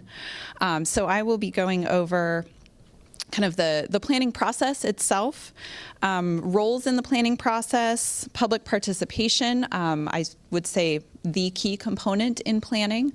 As Gary mentioned, I have a social work degree as well as a planning degree. So for me, the people in this process is kind of the most important component. And then at the end, we'll cover some suggestions for just effective meetings and hearings in that portion of the process. So what is the planning process? Essentially, it is about the people. We've covered a lot tonight already on the legal basis for planning and RCWs and all of the acts that regulate planning. But really, it comes down to the people involved in the process. And I think a planner's biggest job and most challenging job often is balancing all of those interests in the planning process. Of course, balancing the interests of the elected officials that are providing policy direction and guidance, as well as the citizens and stakeholders in any particular process. One thing that's important to remember is that the loudest voices are not necessarily the only voices in the process. Part of our job, whether you're a staff person or a commissioner or an elected official, your job is to remember that there are many opinions and values and just concerns that need to be kind of incorporated into the planning process. And just because you have that one citizen who shows up at every single meeting does not necessarily mean that they're the only opinion in that portion of the process. So we can sometimes get bogged down by those persistent citizens. But there are other voices, and we need to ensure that they're a part of the process. And I will say that early stakeholder engagement can help mitigate some of those, whether it's a naysayer or just kind of single people involved in the process. If you can kind of get a cross-section of people involved in your planning process early on, that can help to balance the conversation. So what is the planning process? You might be wondering, especially if you're new to a commission or a board, what am I doing here? Where do I start? How do we plan? What is planning? If you Google planning process, even land use planning process, you can get a wide variety of responses, many ways to do it. But we try and kind of follow a sequential process in terms of how we plan. So this graphic on the screen just kind of gives you a very high-level general idea of how you would approach any planning process. Most of you, we have our comp plans already established. You are maybe just modifying year to year or doing periodic updates. But there could be other plans that you're working on. Right now I'm working on a Safe Routes to School plan. So how do we approach those kind of planning processes? And really what you do is, you start with defining the process and the project. Set your goals, your scope of work, what are you trying to achieve, and keep that as your focus throughout the planning process. It can be easy, you're doing a package of code amendments and you start tinkering with other sections of code and, oh, that sounds good and we need to clean that up there. But try and stay focused on what your vision is for that particular planning process. Then you kind of move into understanding what the problems, the challenges are, gathering information, data, maps, and beginning that stakeholder engagement. And then identifying various options and alternatives, possible solutions for moving forward in that plan. Eventually, you work through all of that outreach and stakeholder process, work with the Planning Commission, and take that through to the City Council. Hopefully, your plan gets adopted, probably modified along the way, and then you can begin implementing the plan. There's really two primary components to the land use process. One is the legislative portion of the process. That's kind of the making the law, setting the plans and policies. That's typically, ultimately adopted by the city council or county council or commission. Setting the policy and the vision direction for your community. Really kind of the higher level approach. And typically there's a lot of public engagement at that level. You want to be sure that your plans are representative of your community context and all of the stakeholders that may be involved in that process. I'm kind of skipping here. Then the second component is quasi-judicial. So that's really the application of all of those policies and development regulations that you've adopted in your legislative process. Now you get to implement them. So you have applicants applying for permits. You're reviewing those for, if you're a staff person, you're reviewing those for compliance with your codes and regulations, applying any conditions that may not otherwise be covered by that. There is still public involvement in this portion of the process, but usually it's much more site-specific, project-specific. So you're notifying, affected property owners within an area of a particular application. So that public engagement is a little more specific to that particular application. So this visual graphic just kind of gives you a sense of that approach that we just talked about. So your city council or your county council or commission will adopt the comprehensive plan, kind of establishing the community vision. You may have a strategic plan as well, and a zoning map and zoning code, development regulations to implement that plan. And then it's kind of the step down from that is your land use planning process. So all of your applications that you're processing down to the building permits and civil permits to actually construct a project. So again, kind of that approach, at the top of the pyramid here, we have a lot more public process, public engagement. It's much more general and longer term. And then as it narrows down in scope, you get to a point where there's less public process or public engagement because hopefully they've been involved in developing those policies in the community. And so you as a staff person, if I know there's a lot of staff people here, you can go ahead and implement those codes and regulations without as much public comment, hopefully.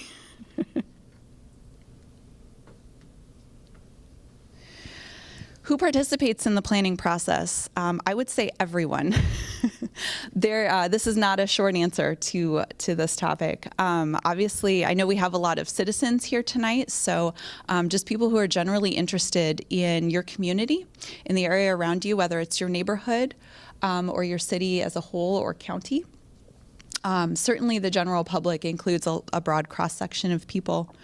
Of course, there's staff and elected officials, boards and commissions driving the process, maybe driving what plans that a jurisdiction is developing and working on. Developers certainly drive a lot of the planning process, especially as you get into code development. It's certainly important for developers to weigh in on how impactful those regulations might be, how challenging they might be to implement or to develop within the framework. And as you get into specific planning processes, it's important to recognize special interest groups and specific agencies, state agencies, and other interest groups that may be relevant to that particular topic. As well as just, for notification purposes and state requirements, SEPA that we talked about, making sure those interested parties are notified of what you're doing and how. Under the special interest category, that's really going to depend on what type of plan you're working on. Certainly everyone is invited and welcome to participate, but you may be working on a plan for a downtown area or some retail commercial area of your jurisdiction, and you'd want to ensure that the Chamber of Commerce is represented or other business owners. For me, again, I'm working on a Safe Routes to School plan right now, so of course the school district is a huge partner, as well as parents in the community and other folks and other groups that are related to schools, private schools and public schools. So you really want to just think about who are the major players in your community.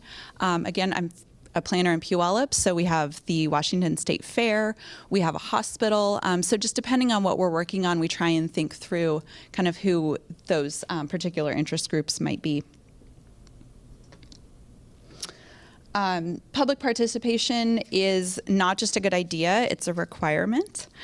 I can sit at my desk, staff can sit in a room and draft a plan, and we might think we have a really great plan.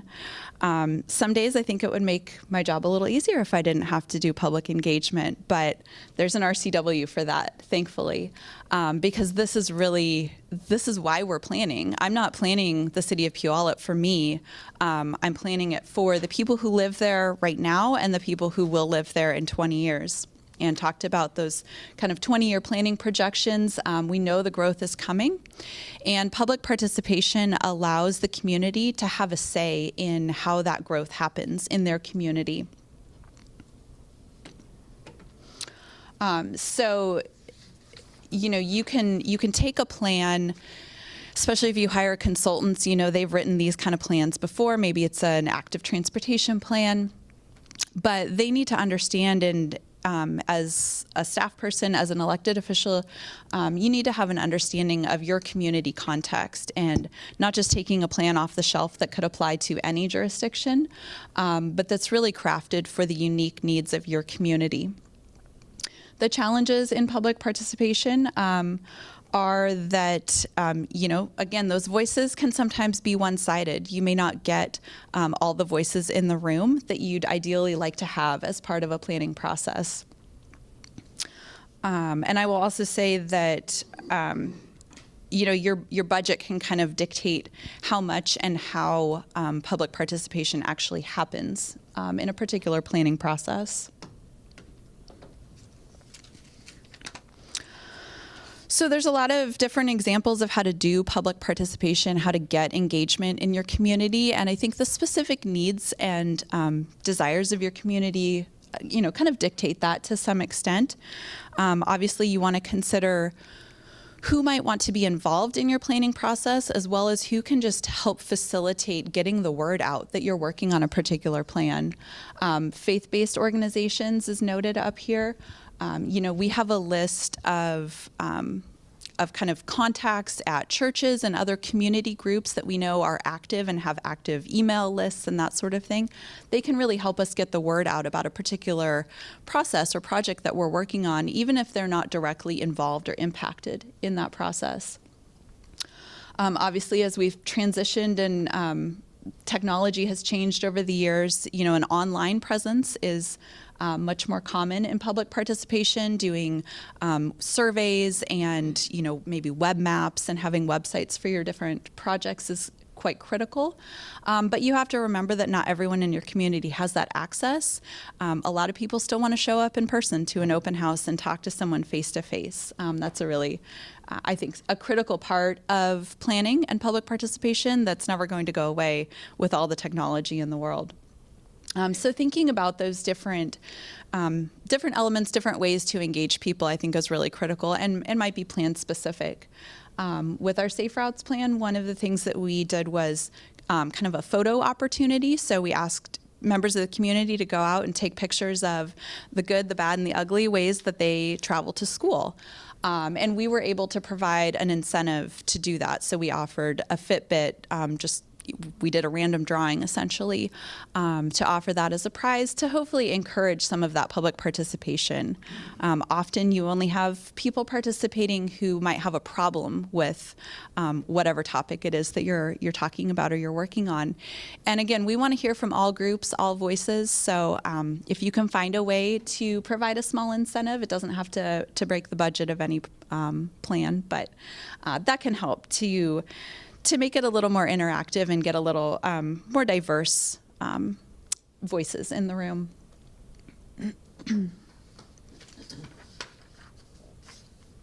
So now I'll move into kind of the roles of the different groups and people involved in the planning process, and most of you will identify with one of these slides, most of you in the room tonight.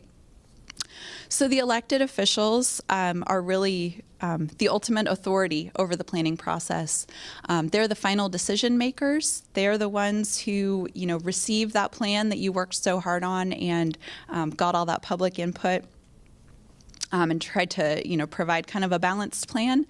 That's for your elected leaders to consider, to assess how it aligns with the community vision, and adopt that plan, which then allows us all to make regulations and decisions and implement that plan moving forward.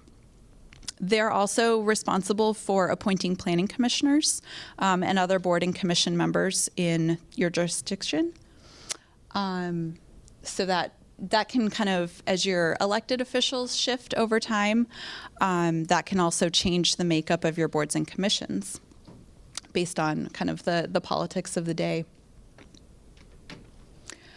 Planning commissioners are charged with providing recommendations to those elected officials. So they are really, volunteers in the community. I think planning commissioners are some of the hardest working people that we have in the planning process. You go unpaid, you devote many, many hours and chew through a lot of material that you were not necessarily trained to do. And I know that's why some of you are here tonight to get a little more insight into that process. But I know as a staff person, I can't thank my planning commission enough for the work that they do to really dive deep into the plans and processes in a way that our elected officials quite frankly don't have the time and the resources for. Elected officials are tasked with a much more broad scope than the planning commissioners. And so the planning commission really serves an important role to dive into those plans and processes and make a sound and fact-based and policy-based recommendation to the elected leaders so that they can then adopt that plan.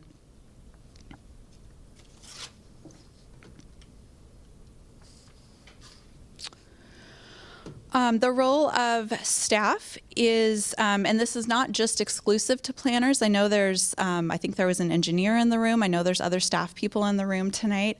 But the role of staff is to lead the planning process. So to ensure that all voices are heard, to provide technical expertise and make sound recommendations to the Planning Commission for their consideration. To take the policies and the direction that have been set by the elected leaders and roll that all into developing a plan that we can then take to the public and take through that process. The hearing examiner, that's something that Kristen touched on in her presentation. That's really I don't know what the makeup of this, the jurisdictions in this area is. Most jurisdictions have gone to using a hearing examiner process, but I know not all. In fact, the community I live in is currently transitioning from having their quasi-judicial cases, so their land use applications, instead of going to the Planning Commission, they'll now be going to a hearing examiner. The intent of the hearing examiner is really to be kind of a third party removed from the politics of the community, removed from bias, hopefully, and to serve as the judicial branch of government.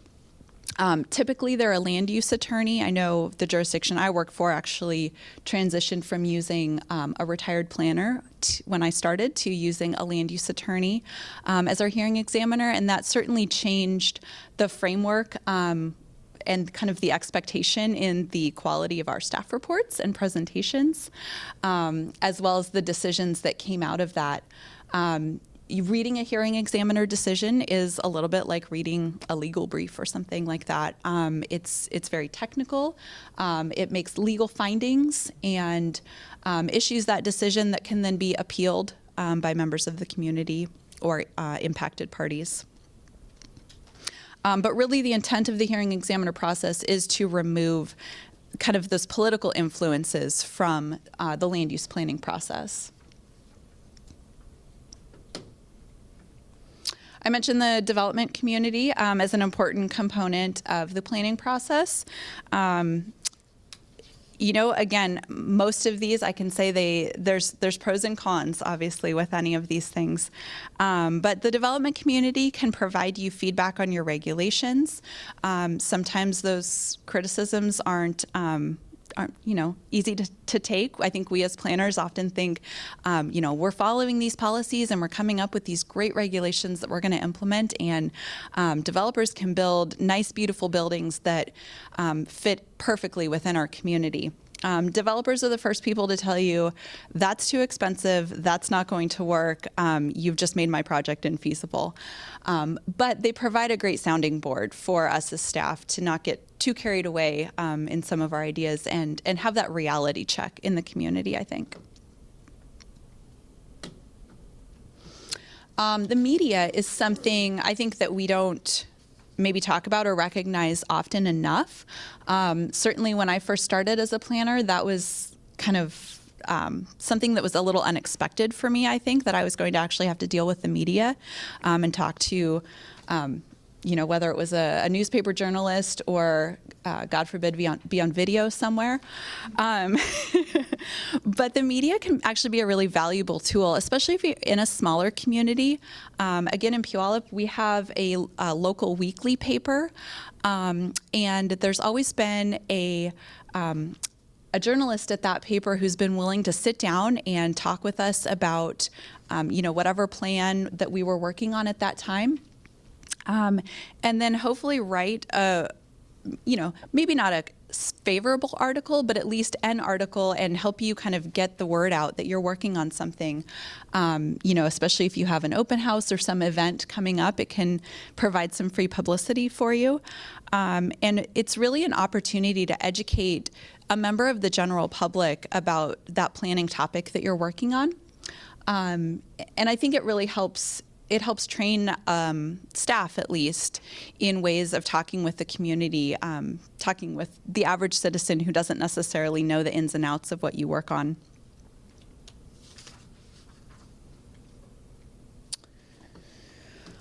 So just to wrap up here, if there's any advice for members of the Planning Commission in particular, or staff who work very closely with planning commissioners, I think one of the things I've learned is that your Planning Commission chair can be one of your most valuable assets, and they really are the ones that provide a lot of leadership for your Planning Commission body. You as staff just bring the information, but that Planning Commission chair, you know, if they're knowledgeable, if they are, their role is to ensure that everyone's voice is heard, whether that's other commissioners or members of the public. So we, on our staff, we've developed kind of a 10 tips list for our new Planning Commission chairs that we give to them to help them kind of understand that they're no longer just a member of the Planning Commission, but their role is to really facilitate that dialogue, ensure that everyone's voice is heard. And if your Planning Commission can have dialogue about a particularly tense or controversial topic, that really takes a lot of the heat off of staff. So having a strong chair to really lead that discussion and guide kind of those controversial issues can really be of great benefit to the community. Katie? Yeah. Could you give us a little bit more advice on this Planning Commission? I mean, I understand that the elected officials are the decision makers. The hearing examiner examiner is a quasi-judicial guy Right. as well as a decision maker. Mm-hmm. And the planning development group, the staff, are the implementers of all of the regulations and rules that govern land use. So the planning commission advises, reviews documents, reviews the comprehensive plans, and what? Yep. So the Planning Commission is advisory to the City Council. So essentially, staff is bringing the Planning Commission a recommendation. Staff is kind of providing the technical expertise on a particular topic, but the Planning Commission represents the community. Your volunteer citizens of the community. So as a planning commissioner, you're there to represent the interests of your community members, your neighbors, and provide kind of that deep dive into whatever regulation or plan is being developed. So make recommendations on how to edit a particular code section or projects that should be included in a transportation plan. The Planning Commission is there to essentially, provide a check for staff and ensure that the community's voice is being represented, and then to formally hold public hearings and make that recommendation to the City Council or the County Council. Does that help? Thank you. Yeah.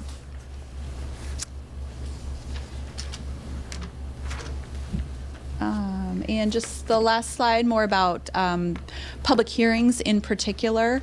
And really these things I think apply to any public meeting, any planning commission meeting. Be educated. I know your packets of information can sometimes be quite thick, but the more information you can have going into a public meeting or a public hearing, the better prepared you are to have a discussion and a dialogue and kind of receive the public testimony that you'll hear at that public hearing, and consider, within your own opinion and the policies and vision and direction of the city, how things should best move forward.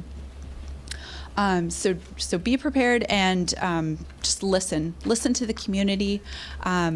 As planners, as planning commissioners, as electeds, we're never going to please every member of the community. We're never going to be able to hit that perfect balance of all of the voices that you're hearing. But I think if we listen to other people, mostly people just want to be heard, and they want to have someone to tell their story to. And the planning documents that we adopt and implement are really the stories of our community. So I think that's kind of the most important takeaway. Thank you.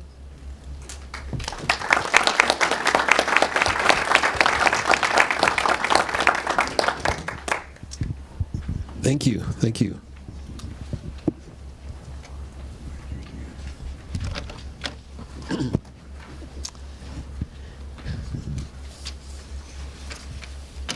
And now we want to call back up our attorney for the evening to go over the open government laws.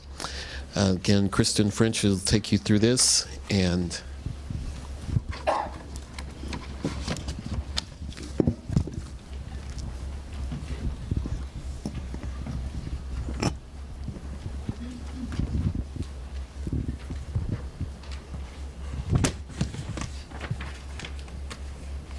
Okay, we saved some exciting stuff for the last session. So we're going to cover Open Public Meetings Act, OPMA, and Public Records Act, PRA, and I gave you the citations for those.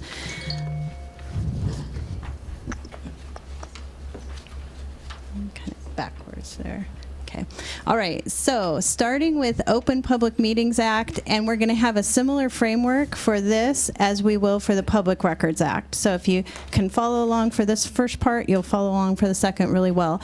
We'll touch on the purpose and history, the interpretation by courts, relevant definitions, because it's all about the definitions with this kind of content. We'll talk about two interesting cases. We'll talk about the role of electronic communications and what that means today for all of us. We'll talk about how to conduct regular and special meetings properly. We'll talk about executive sessions, and we'll talk about Open Public Meeting Act violations and consequences.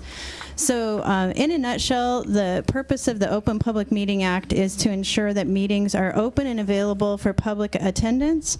The public has appropriate notice of the meetings, and Open Public Meeting Act requirements come into play when you have a majority of your decision-making body present. So quorum is a term you should be familiar with, and for your particular body, you need to know what that number is. So very important, and I did a fun cartoon to say, when do we have a meeting, okay? We have a majority or quorum, which can vary by group, so you need to look into what that is. Acting, taking action. It's not the term as you might think, so I'm going to get into that. Things you might not think are action might actually be an action, and it can be regardless of form. So you don't have to all be seated around a table in your business suits. You could be possibly emailing or possibly texting, okay? So it gets kind of complicated. I talked earlier about the 1970s and sort of that period where the public was demanding transparency and openness. So 71, we have the Open Public Meetings Act come into being. It has a very, very strong purpose clause. So something along the lines of the people of the state do not yield their sovereignty to the agencies in government that serve them. The thing being, decisions should not be made behind closed doors. The public has a legitimate interest in being involved and knowing what's going on. Therefore, if ever we have a gray area and the courts are called upon to construe it, whose side do you think is going to have the heavier burden? The side of the agency who's conducting that get-together. So if ever in gray area, err on the side of caution and comply with Public Meeting Act requirements. I said it's all about the definitions, and that's true. A meeting, all meetings of the governing body, and I bolded those in red, of a public agency are to be open and public. So it kind of raises the question, what is a meeting and what is a governing body? These next slides, bear with me because they're dense, but all you really need to look at is the green for now. 4230020 is the definition section, and you'll find the definition of public agency at the top of that list. Public agency essentially means any state board, commission, committee, institution, includes counties, cities, school districts. So the list is long, but it encompasses most of these entities that we think of as governmental, whether local, at whatever level. And the Open Public Meeting Act applies to the governing body. So the interesting presentation just before me, she was talking about the role of a planning commission.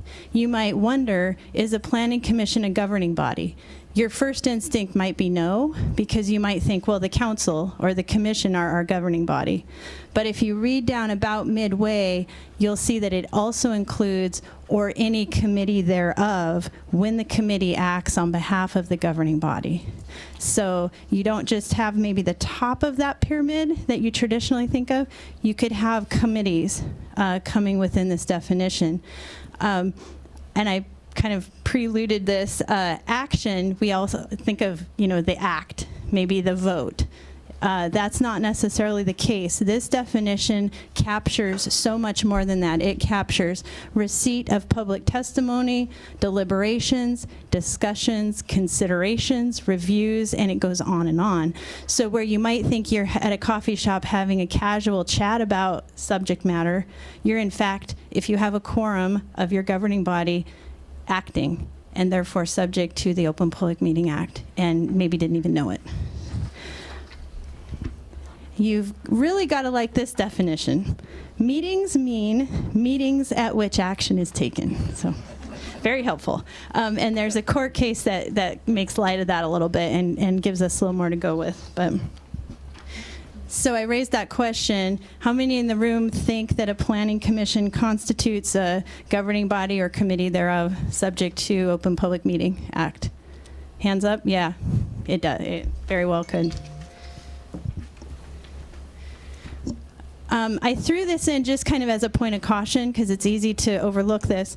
A majority or quorum is typically required, but in some instances less than a majority or quorum are authorized to act on behalf of that agency or governing body, and in that case you would need Open Public Meeting Act compliance, as well as a situation where you were taking testimony in.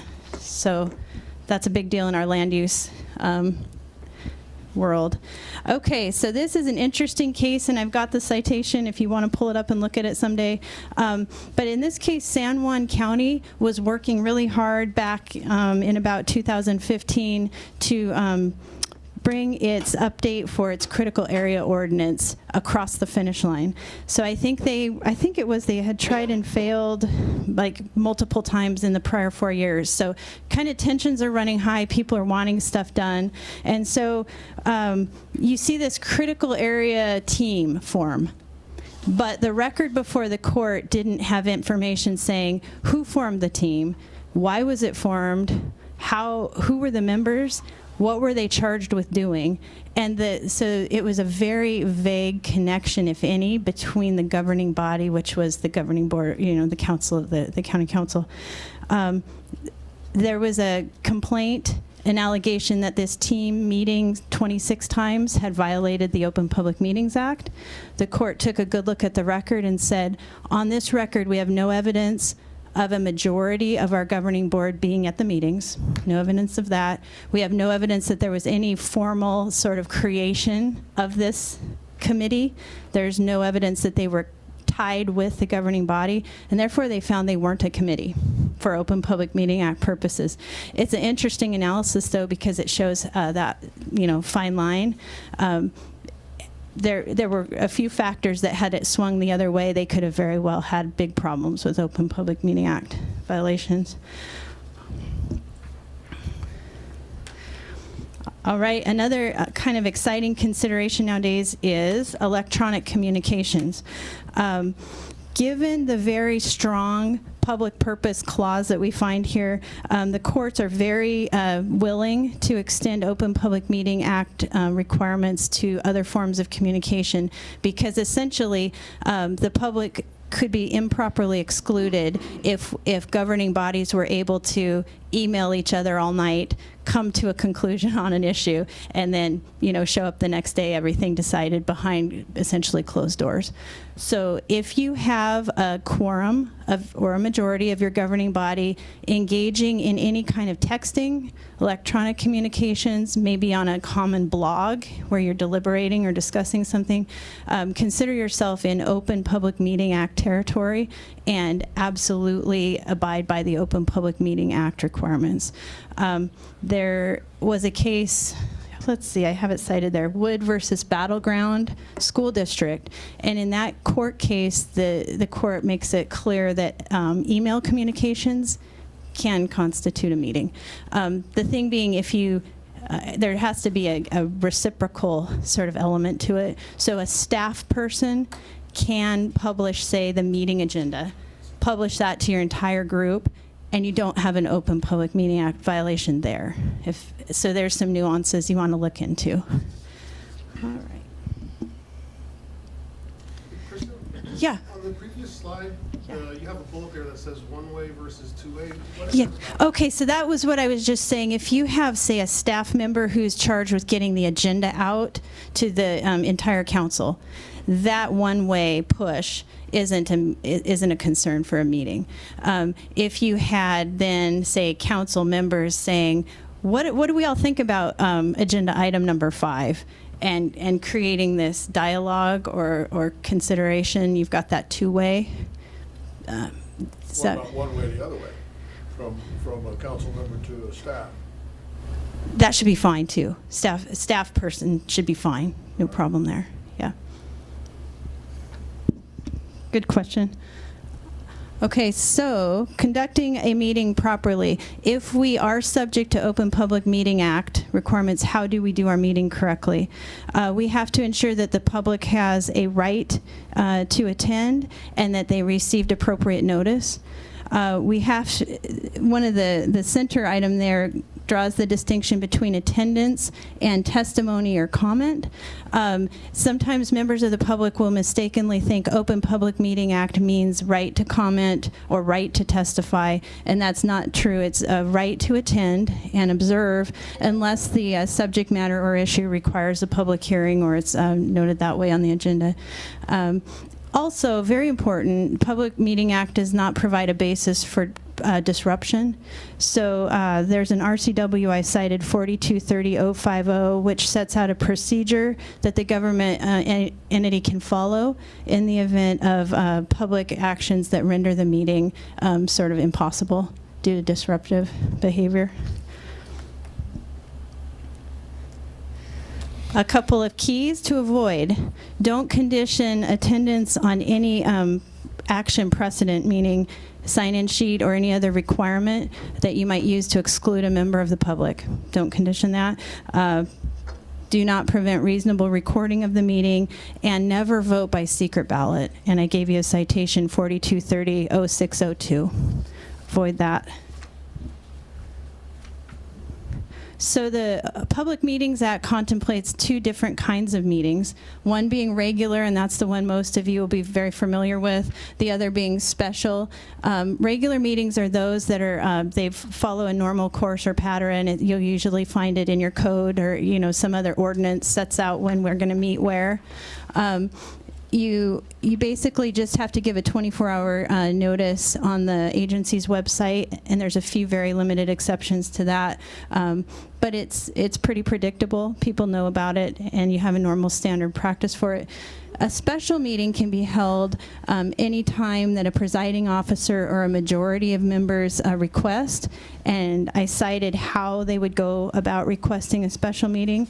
And in the event of calling a special meeting, you do have to satisfy the advance notice requirements. You have to inform any public media sources who have a request on file to be noticed. And you have to specifically say when, where, and why. So what is the specific nature of the business to be transacted? And then you don't stray from that. So if I call a special meeting for purpose A, I can't then digress to purpose B during my special meeting.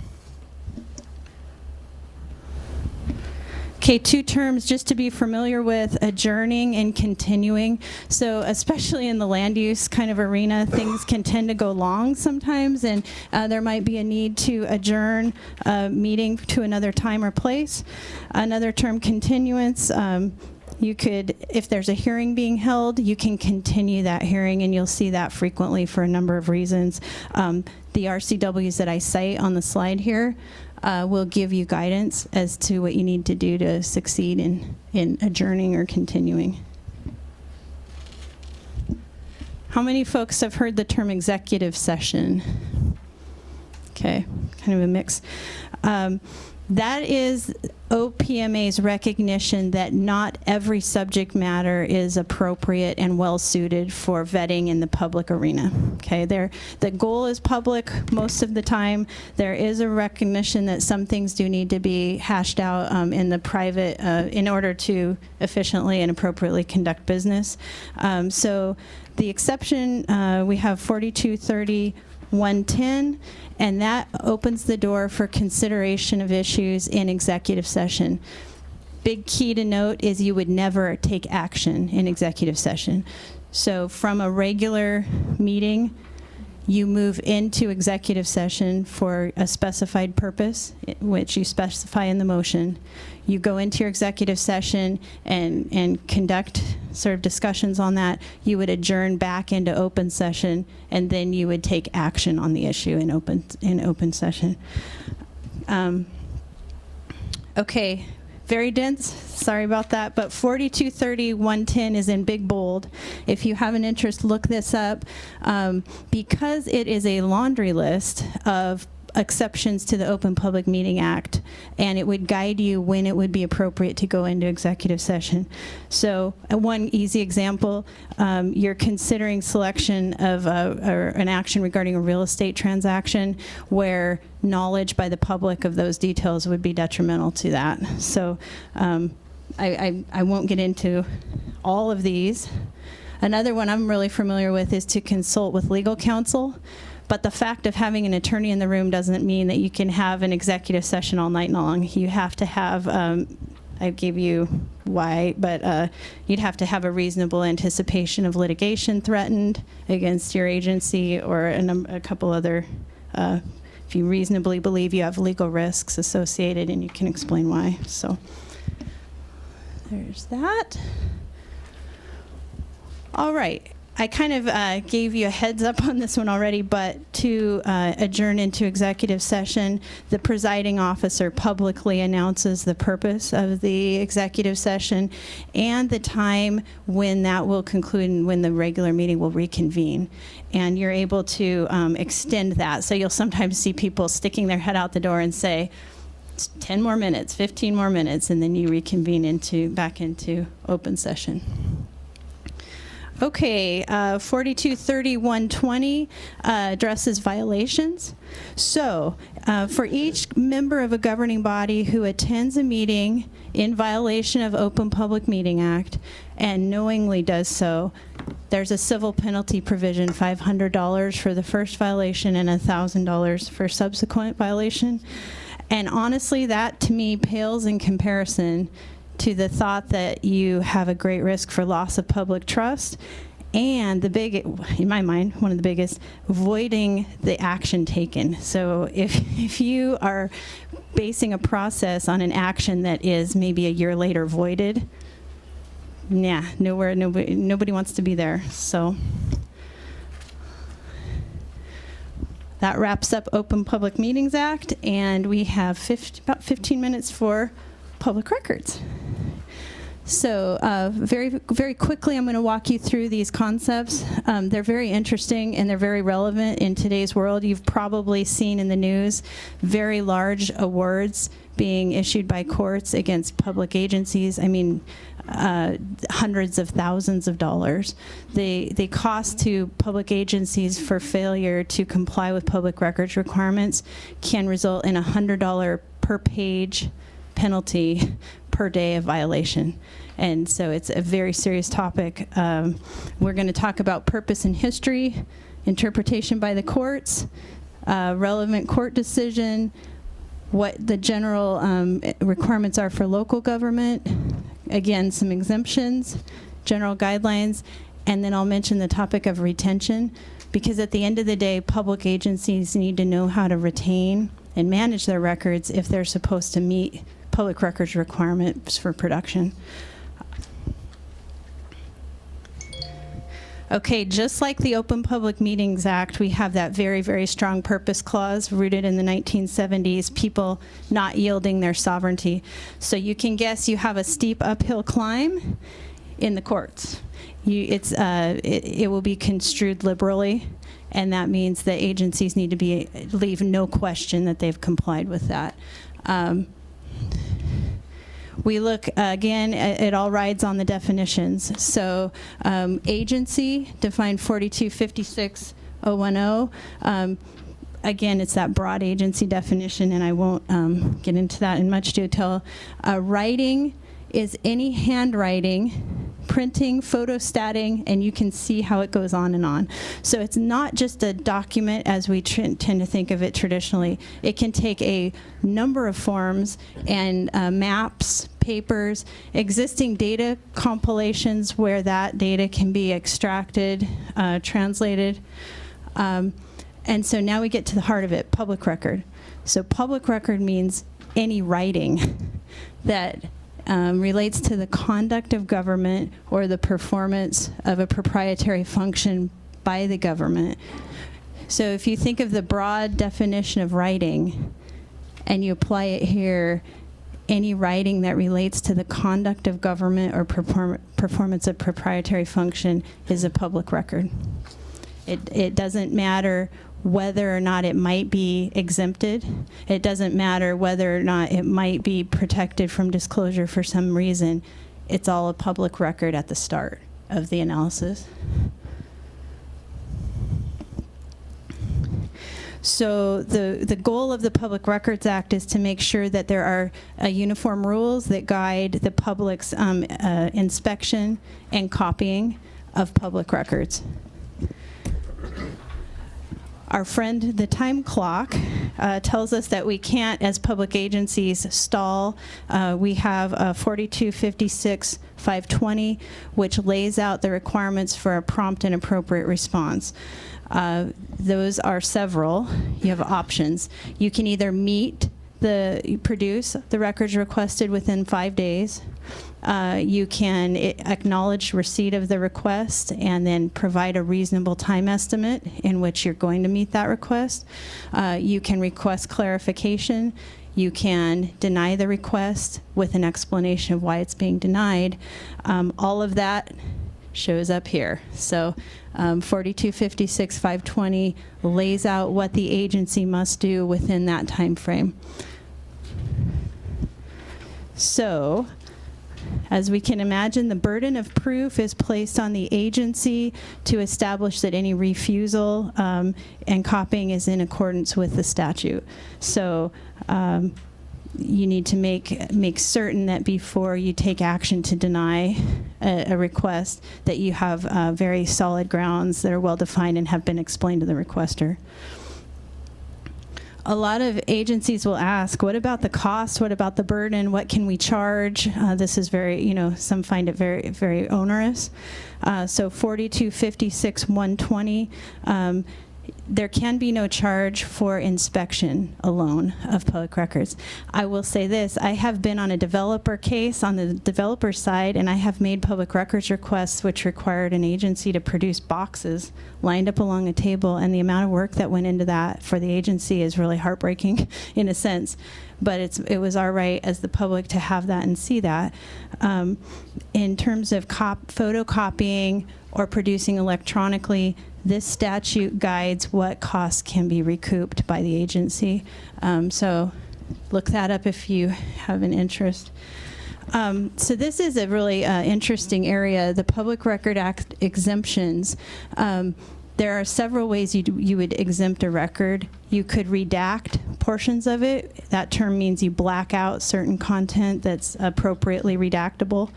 You can withhold entire pages or entire documents depending on your grounds, depending on what you can prove is correct. If you are withholding or redacting, you have to complete a redaction log, and we have good case law guiding how detailed those logs have to be. So I summarized that for you there.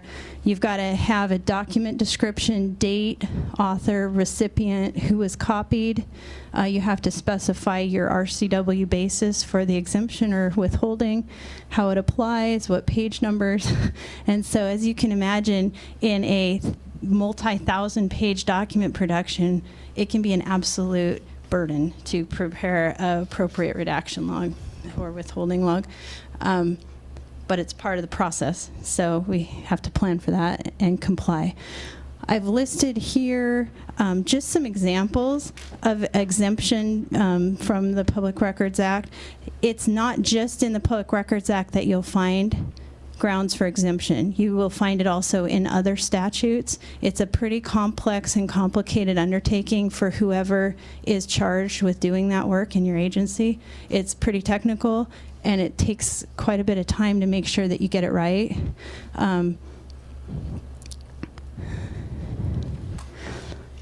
I kind of opened with this, but in the event of a Public Records Act violation, a claim can be brought in Superior Court, and RCW 4256-550 authorizes the court to hold a hearing based just on declarations.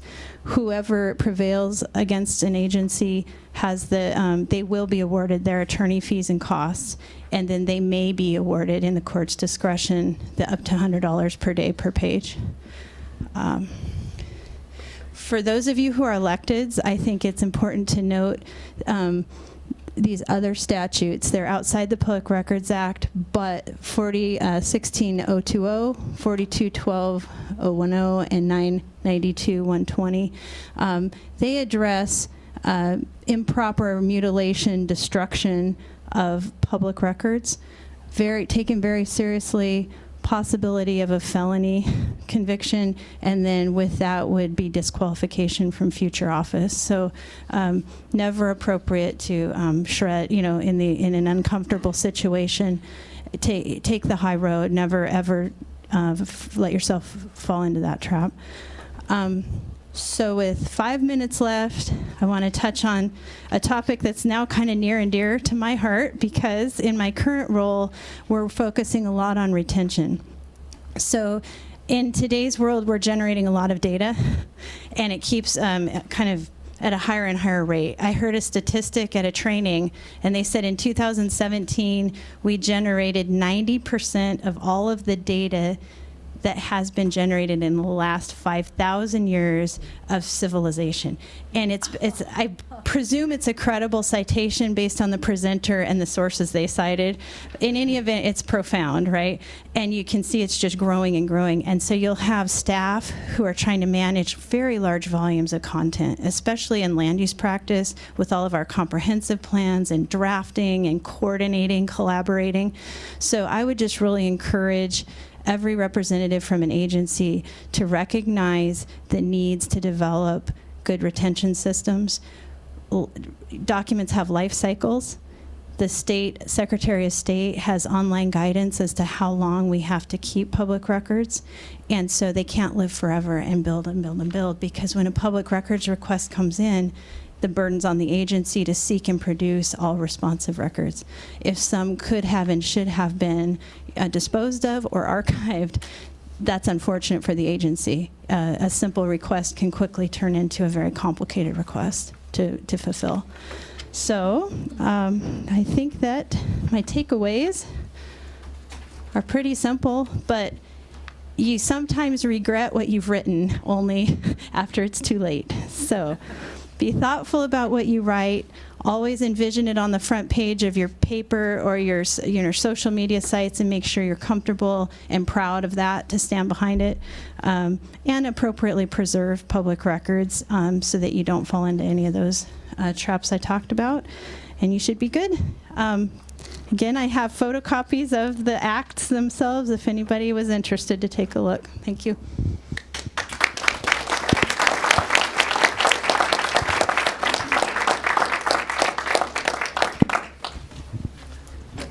Thank you.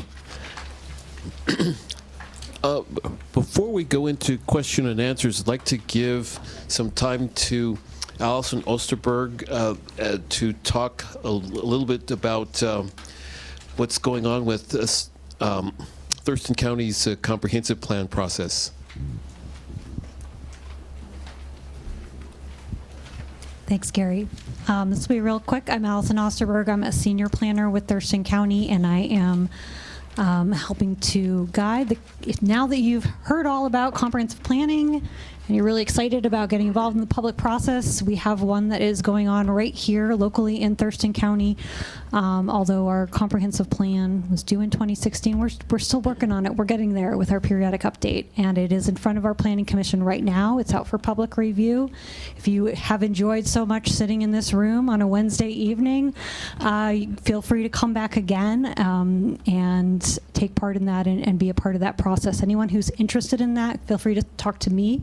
We also have flyers that are available at the handout station, and you can sign up for our webmail list and just get notifications of public meetings, public hearings, comment periods, draft documents as they all come out. We try not to bombard you with too much information, but to let you know how you can be involved. And that's it. Yeah, thank you.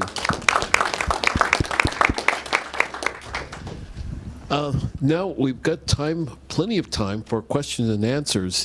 For any of the presenters, you can ask whatever you'd like, and we'll try to answer.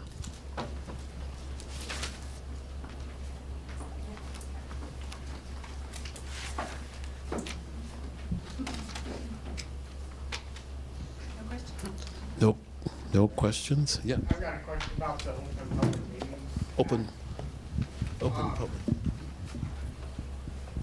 The last one I was at, they talked about chain meetings. We can discuss that and the issues with that. Okay, so the question was chain meetings. I think that probably, are you talking maybe adjournment and continuance where subject matter that's scheduled to be heard at a meeting is, or? Talking, say you and I are on a board together. Okay. Whereas the quorum is 3. Okay. And we have a discussion outside of the meeting, and then we go and have discussions. Got it. with other members. Got it. Okay. So the fact scenario he posed is instead of just having the quorum all in one place and at one time, you kind of accomplish the same mission by person A talks to person B talks to person C, and down the chain. What I would caution, I think my err on the side of caution is absolutely your best bet with Open Public Meeting Act situations. You never want to put yourself in a position where someone can claim that you violated it, and then you find yourself on your heels trying to explain why you didn't, and you've got that high burden of proof. So, you know, the definition of action is communications, deliberations, so you don't have to reach a consensus to have acted. And if it could be shown that there was some deliberation, dialogue, I would be concerned on that. So I would be cautious and avoid it.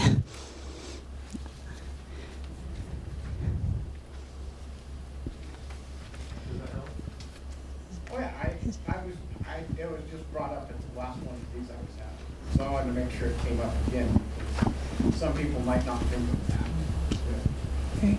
I think it's probably something that in the smaller the group, probably the more often it actually happens. Yeah. Yeah.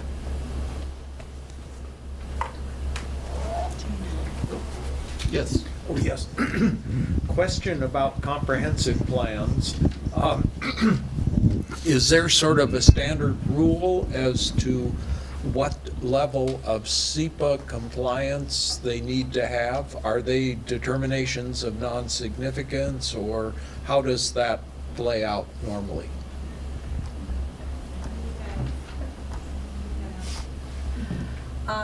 They are subject to SEPA. So,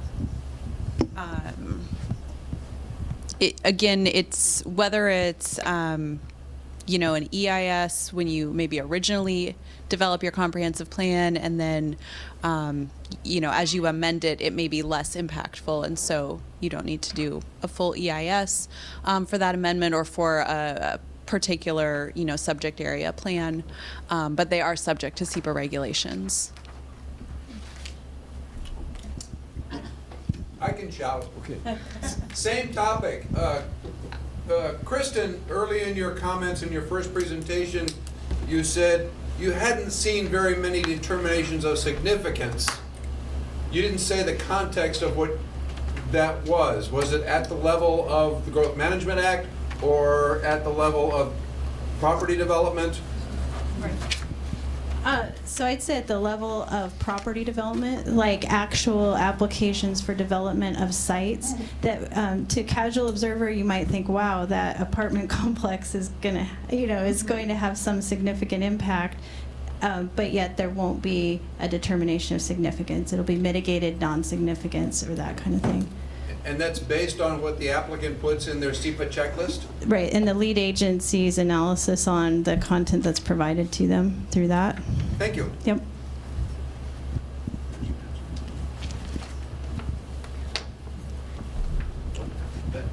I don't need it. Okay. I have a question about the Open Public Meetings Act, and so I have a lot of committees that I work with, but they're not decision-making. They're advisory committees. Okay, And I so. work for a state agency, and so I'm curious, you know, so we publish the time for the committee meetings on our website, but we don't necessarily do, you know, like newspaper announcements or something like that. So are those advisory committee meetings subject to the Open Public Meetings Act? Right. So the question that you want to go back to is it a committee thereof? So you look to what is your agency and what is that high-level governing board of that agency? And then has there been a direct sort of mandate creation of this committee to serve a certain purpose with certain members? And like I showed in the court case that I cited, if it's an informal group and you don't have that sort of legal creation and purpose legislatively, then it's not a committee thereof. And if it is a committee thereof, you absolutely want to abide by all the Open Public Meeting Act requirements. And if it's gray, you definitely want to sort it out really quickly so you know, how were we created? What are we doing? Are we a committee acting on behalf of the higher level governing body? And sort that out so you're all very clear.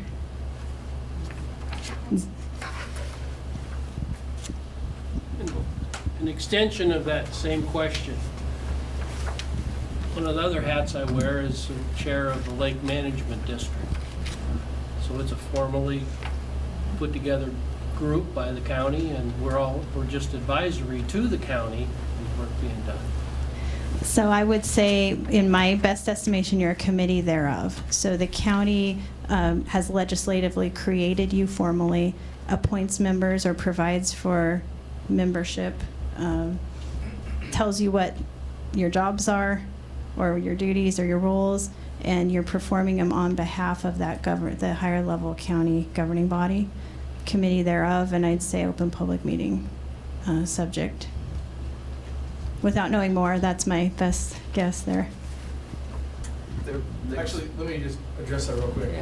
Our legal counsel has addressed the different boards and committees and commissions that are subject to OPMA. So if you have any questions on the county level, let one of our planners know, and we'll provide you that list. Someone over here? So if there's been a determination of non-significance within an agency, and then it's shown potentially there wasn't enough documentation looked at in the SEPA, and then that determination becomes a determination of significance, what does that mean to the agency? What is the repercussion of that? Well, if It Depends on how far it got, I think. If I it's- mean, are you appealing a SEPA determination of non-significance? Like, as a, as an interested party, you could appeal a SEPA determination. So if it gets to that point where the city issues a determination, a DNS or an MDNS, if it's mitigated or not, you could potentially appeal that, and then depending on what the findings are, the city could have to reverse that decision, do a determination of significance, and then an EIS would have to be done. So I guess I don't know that there'd really be a situation, hopefully not, where a city just switches that determination in the application review. I have not experienced that. I don't know if anyone else.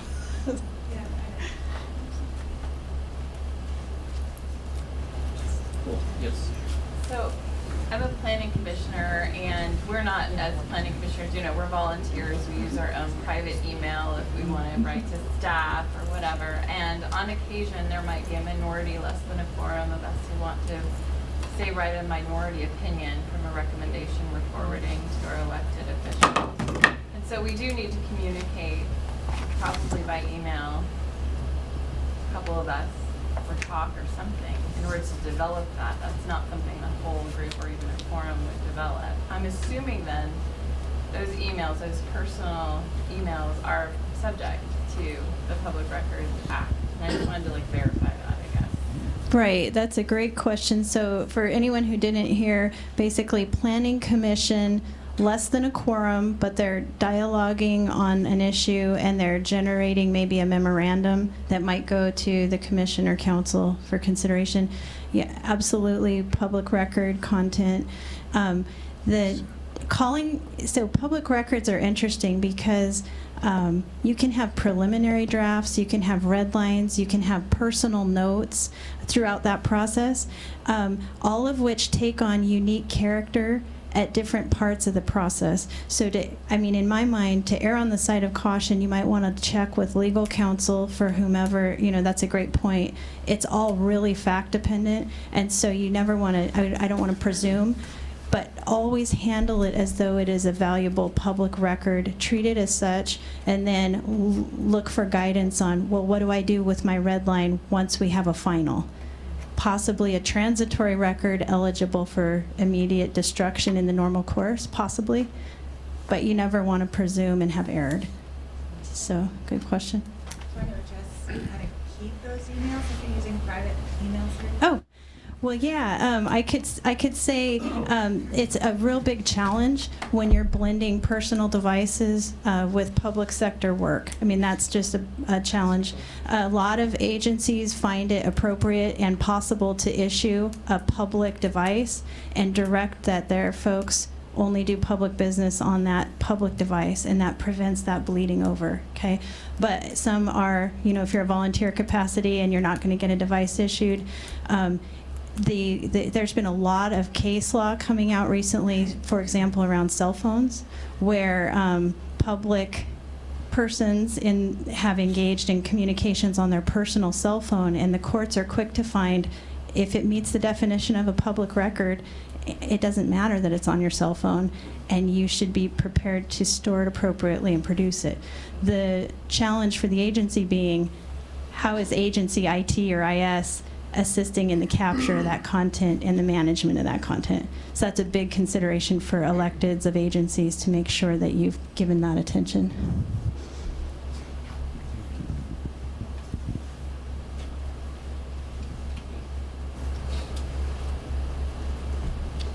Yeah, the public record experiences I had, I was told at an earlier job that my calendar was public record.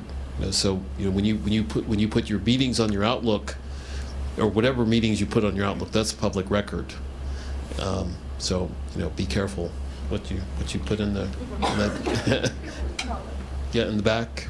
Yeah, I have a question. It's my understanding that the growth management hearings boards only have jurisdiction or authority over what's in the comp plan, not the permit process. Is that correct? Yeah. So growth management boards look at legislative things. So they look at what's in the comp plan, the policies, they look at the code. Anything like for project permitting, that's appealable through LUPA, through the Land Use Petition Act. They have a hearings board? That's the court.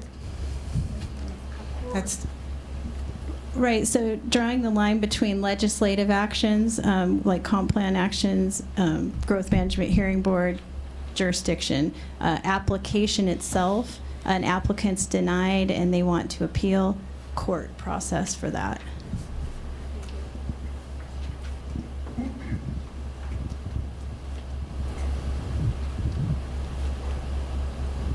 Any other questions? Yes.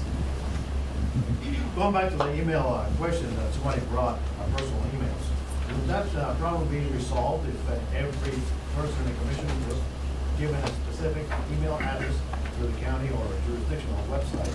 That way all the communications that take place are through that rather than through your personal computers. So the fellow in the back just raised a great point for consideration, and that would be issue public emails for your staff and your electeds so that they can clearly conduct their public business only via that and keep it completely separate. Whatever model works, I just strongly suggest you think on it and implement it and manage it, yeah.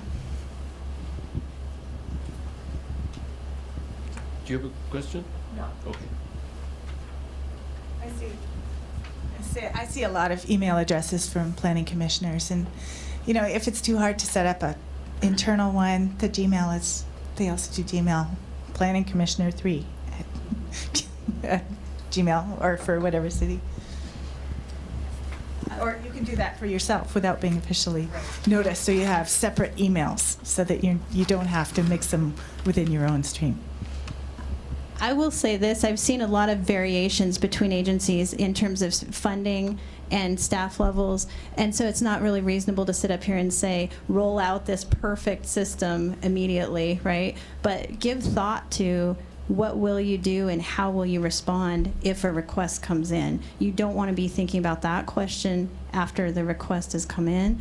So even moderate things like she just suggested, you don't have to break the bank, but be strategic, be thoughtful, and make sure people are following it uniformly so it's not chaotic.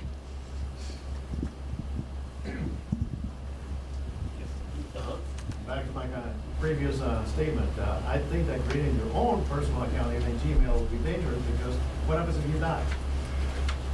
How is the county going to be responsible for that? Yeah.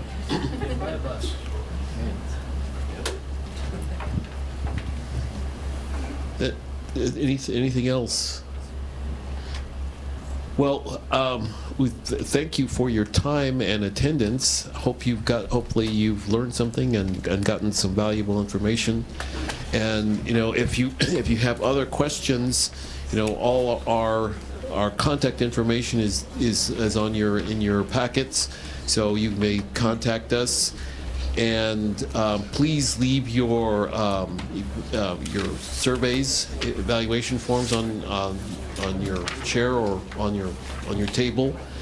And Yeah.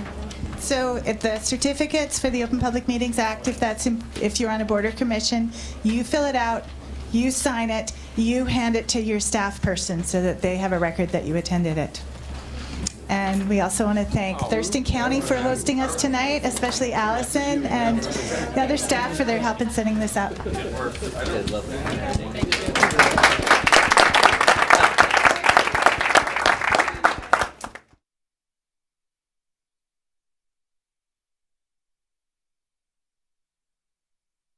Thank you.